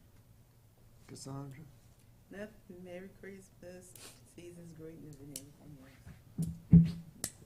That's my thought as well. Merry Christmas to the faculty. Merry Christmas to the staff here, and We need to give you a ride home, or you're not going you to probably sleep. do need to give me one, because I'll tell you. But Merry Christmas to the Will. staff and the whole body. Will. Same here. I think I'd ask Ike to do something about a resolution from this board if we decide to do something, and I think he has got something in place on the roundabout on 301 and 50. You said you had a meeting, you were gonna have a meeting, let's table it. I said, go ahead and do something, so he brought it. You got it? I've sent it to Will. I haven't sent it out to the board yet. You had a lot on your agenda, so it's very simple. Whereas NCDOT has indicated intends to construct a roundabout at the intersection of 301 and Wall Street, or 301 Wall Street, NC Highway 50 Main Street. The roundabout project's been delayed several times. The Board of Commissioners, Town of Benson, have considered the matter at their regular meeting of December 12, 2023 in open session. After deliberation at said meeting where a quorum was present, the board voted to disapprove of the placement of the above referenced roundabout. Now therefore, it is hereby resolved of the Town of Benson Board of Commissioners as follows. The Town of Benson, by and through the Board of Commissioners, expresses its disapproval of the placement of a roundabout at the intersection of US Highway 301, also known as Wall Street, NC Highway 50, also known as Main Street, in the Town of Benson. The board's expression of disapproval regarding placement of said roundabout is due to safety concerns related to the availability of adequate space at the intersection in question, sufficient to provide necessary clearance for vehicular traffic.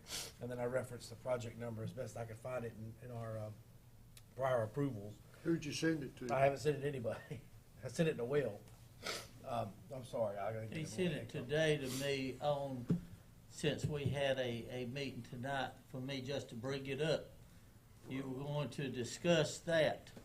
You were going to discuss that 2 weeks ago. So we just couldn't have a meeting the rest of this year, but I had a meeting with him Monday and told him what was in the works and for him to go back and find out what would need to be done to stop it. And he was gonna do that. Well, I was told by DOT that that was the first step. All we need to do as a group, if we think that the intersection right there is a bad idea, just do the resolution. So we will go down as far as the paper goes and everything when they come back to us. We may can't stop this, but the first step as far as DOT thinks that this board ought to have a resolution if that's what the board wants to do. I mean, it's just not what I want to do. We need to decide, is that what this board wants to do? Some of you may think it's a great thing. I see the traffic every week, and every time we shut down 95, it is a cluster. And I don't know how a roundabout can fix it. Well, you know, he and I talked for a few minutes. He was really here for something else. I had gotten a call I needed him for. And he said it's going to be tough for us because it's on the safety list. And the other thing is that the contract's going out, and that guy would get paid if it wasn't done. And so it'd be interesting to see what he come back with. I asked him if he could get something back this week. He said he would try. Okay, what do you want to do on this? No, I think you should go ahead with what you're doing. Okay, well, that's, I read it. I know you haven't seen it. I can walk it around to you. I just have an electronic copy.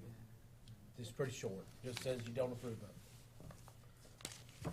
I'll make a motion that we approve. That we approve of not approving. very good.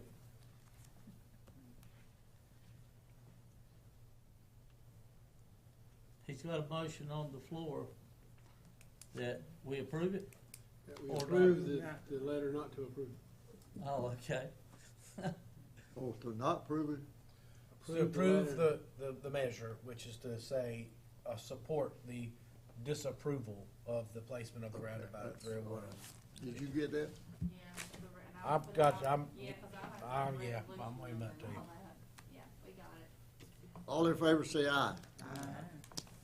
Let's hold up your hands. Make sure there's no misunderstanding.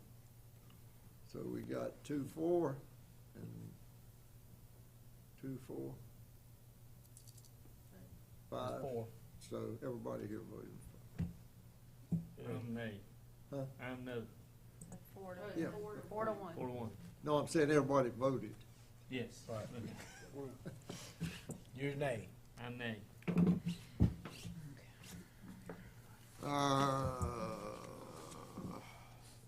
Closed session. Can we take? I got something. Oh, sorry. Okay. Can we take a short break? Are you done? Did I skip Sir, you? You did. Well, you didn't get to me yet. Is Will done? I'm finished. Okay. I just wanted to say, I know you weren't there, and I know the staff probably didn't listen. I hope they're in the bed asleep. But I just wanted to say that thanks to Will and all the other volunteers and staff, that Christmas on Main, even though it was a little damp, went very well. And especially thanks to the chamber and everybody that helped with the conglomeration of the two parades. I heard a lot of good things. So other than that, Merry Christmas and thanks for all y'all do. I'll entertain a motion to go into closed session. I make a motion that we go into closed session. All in favor say aye. Okay. I did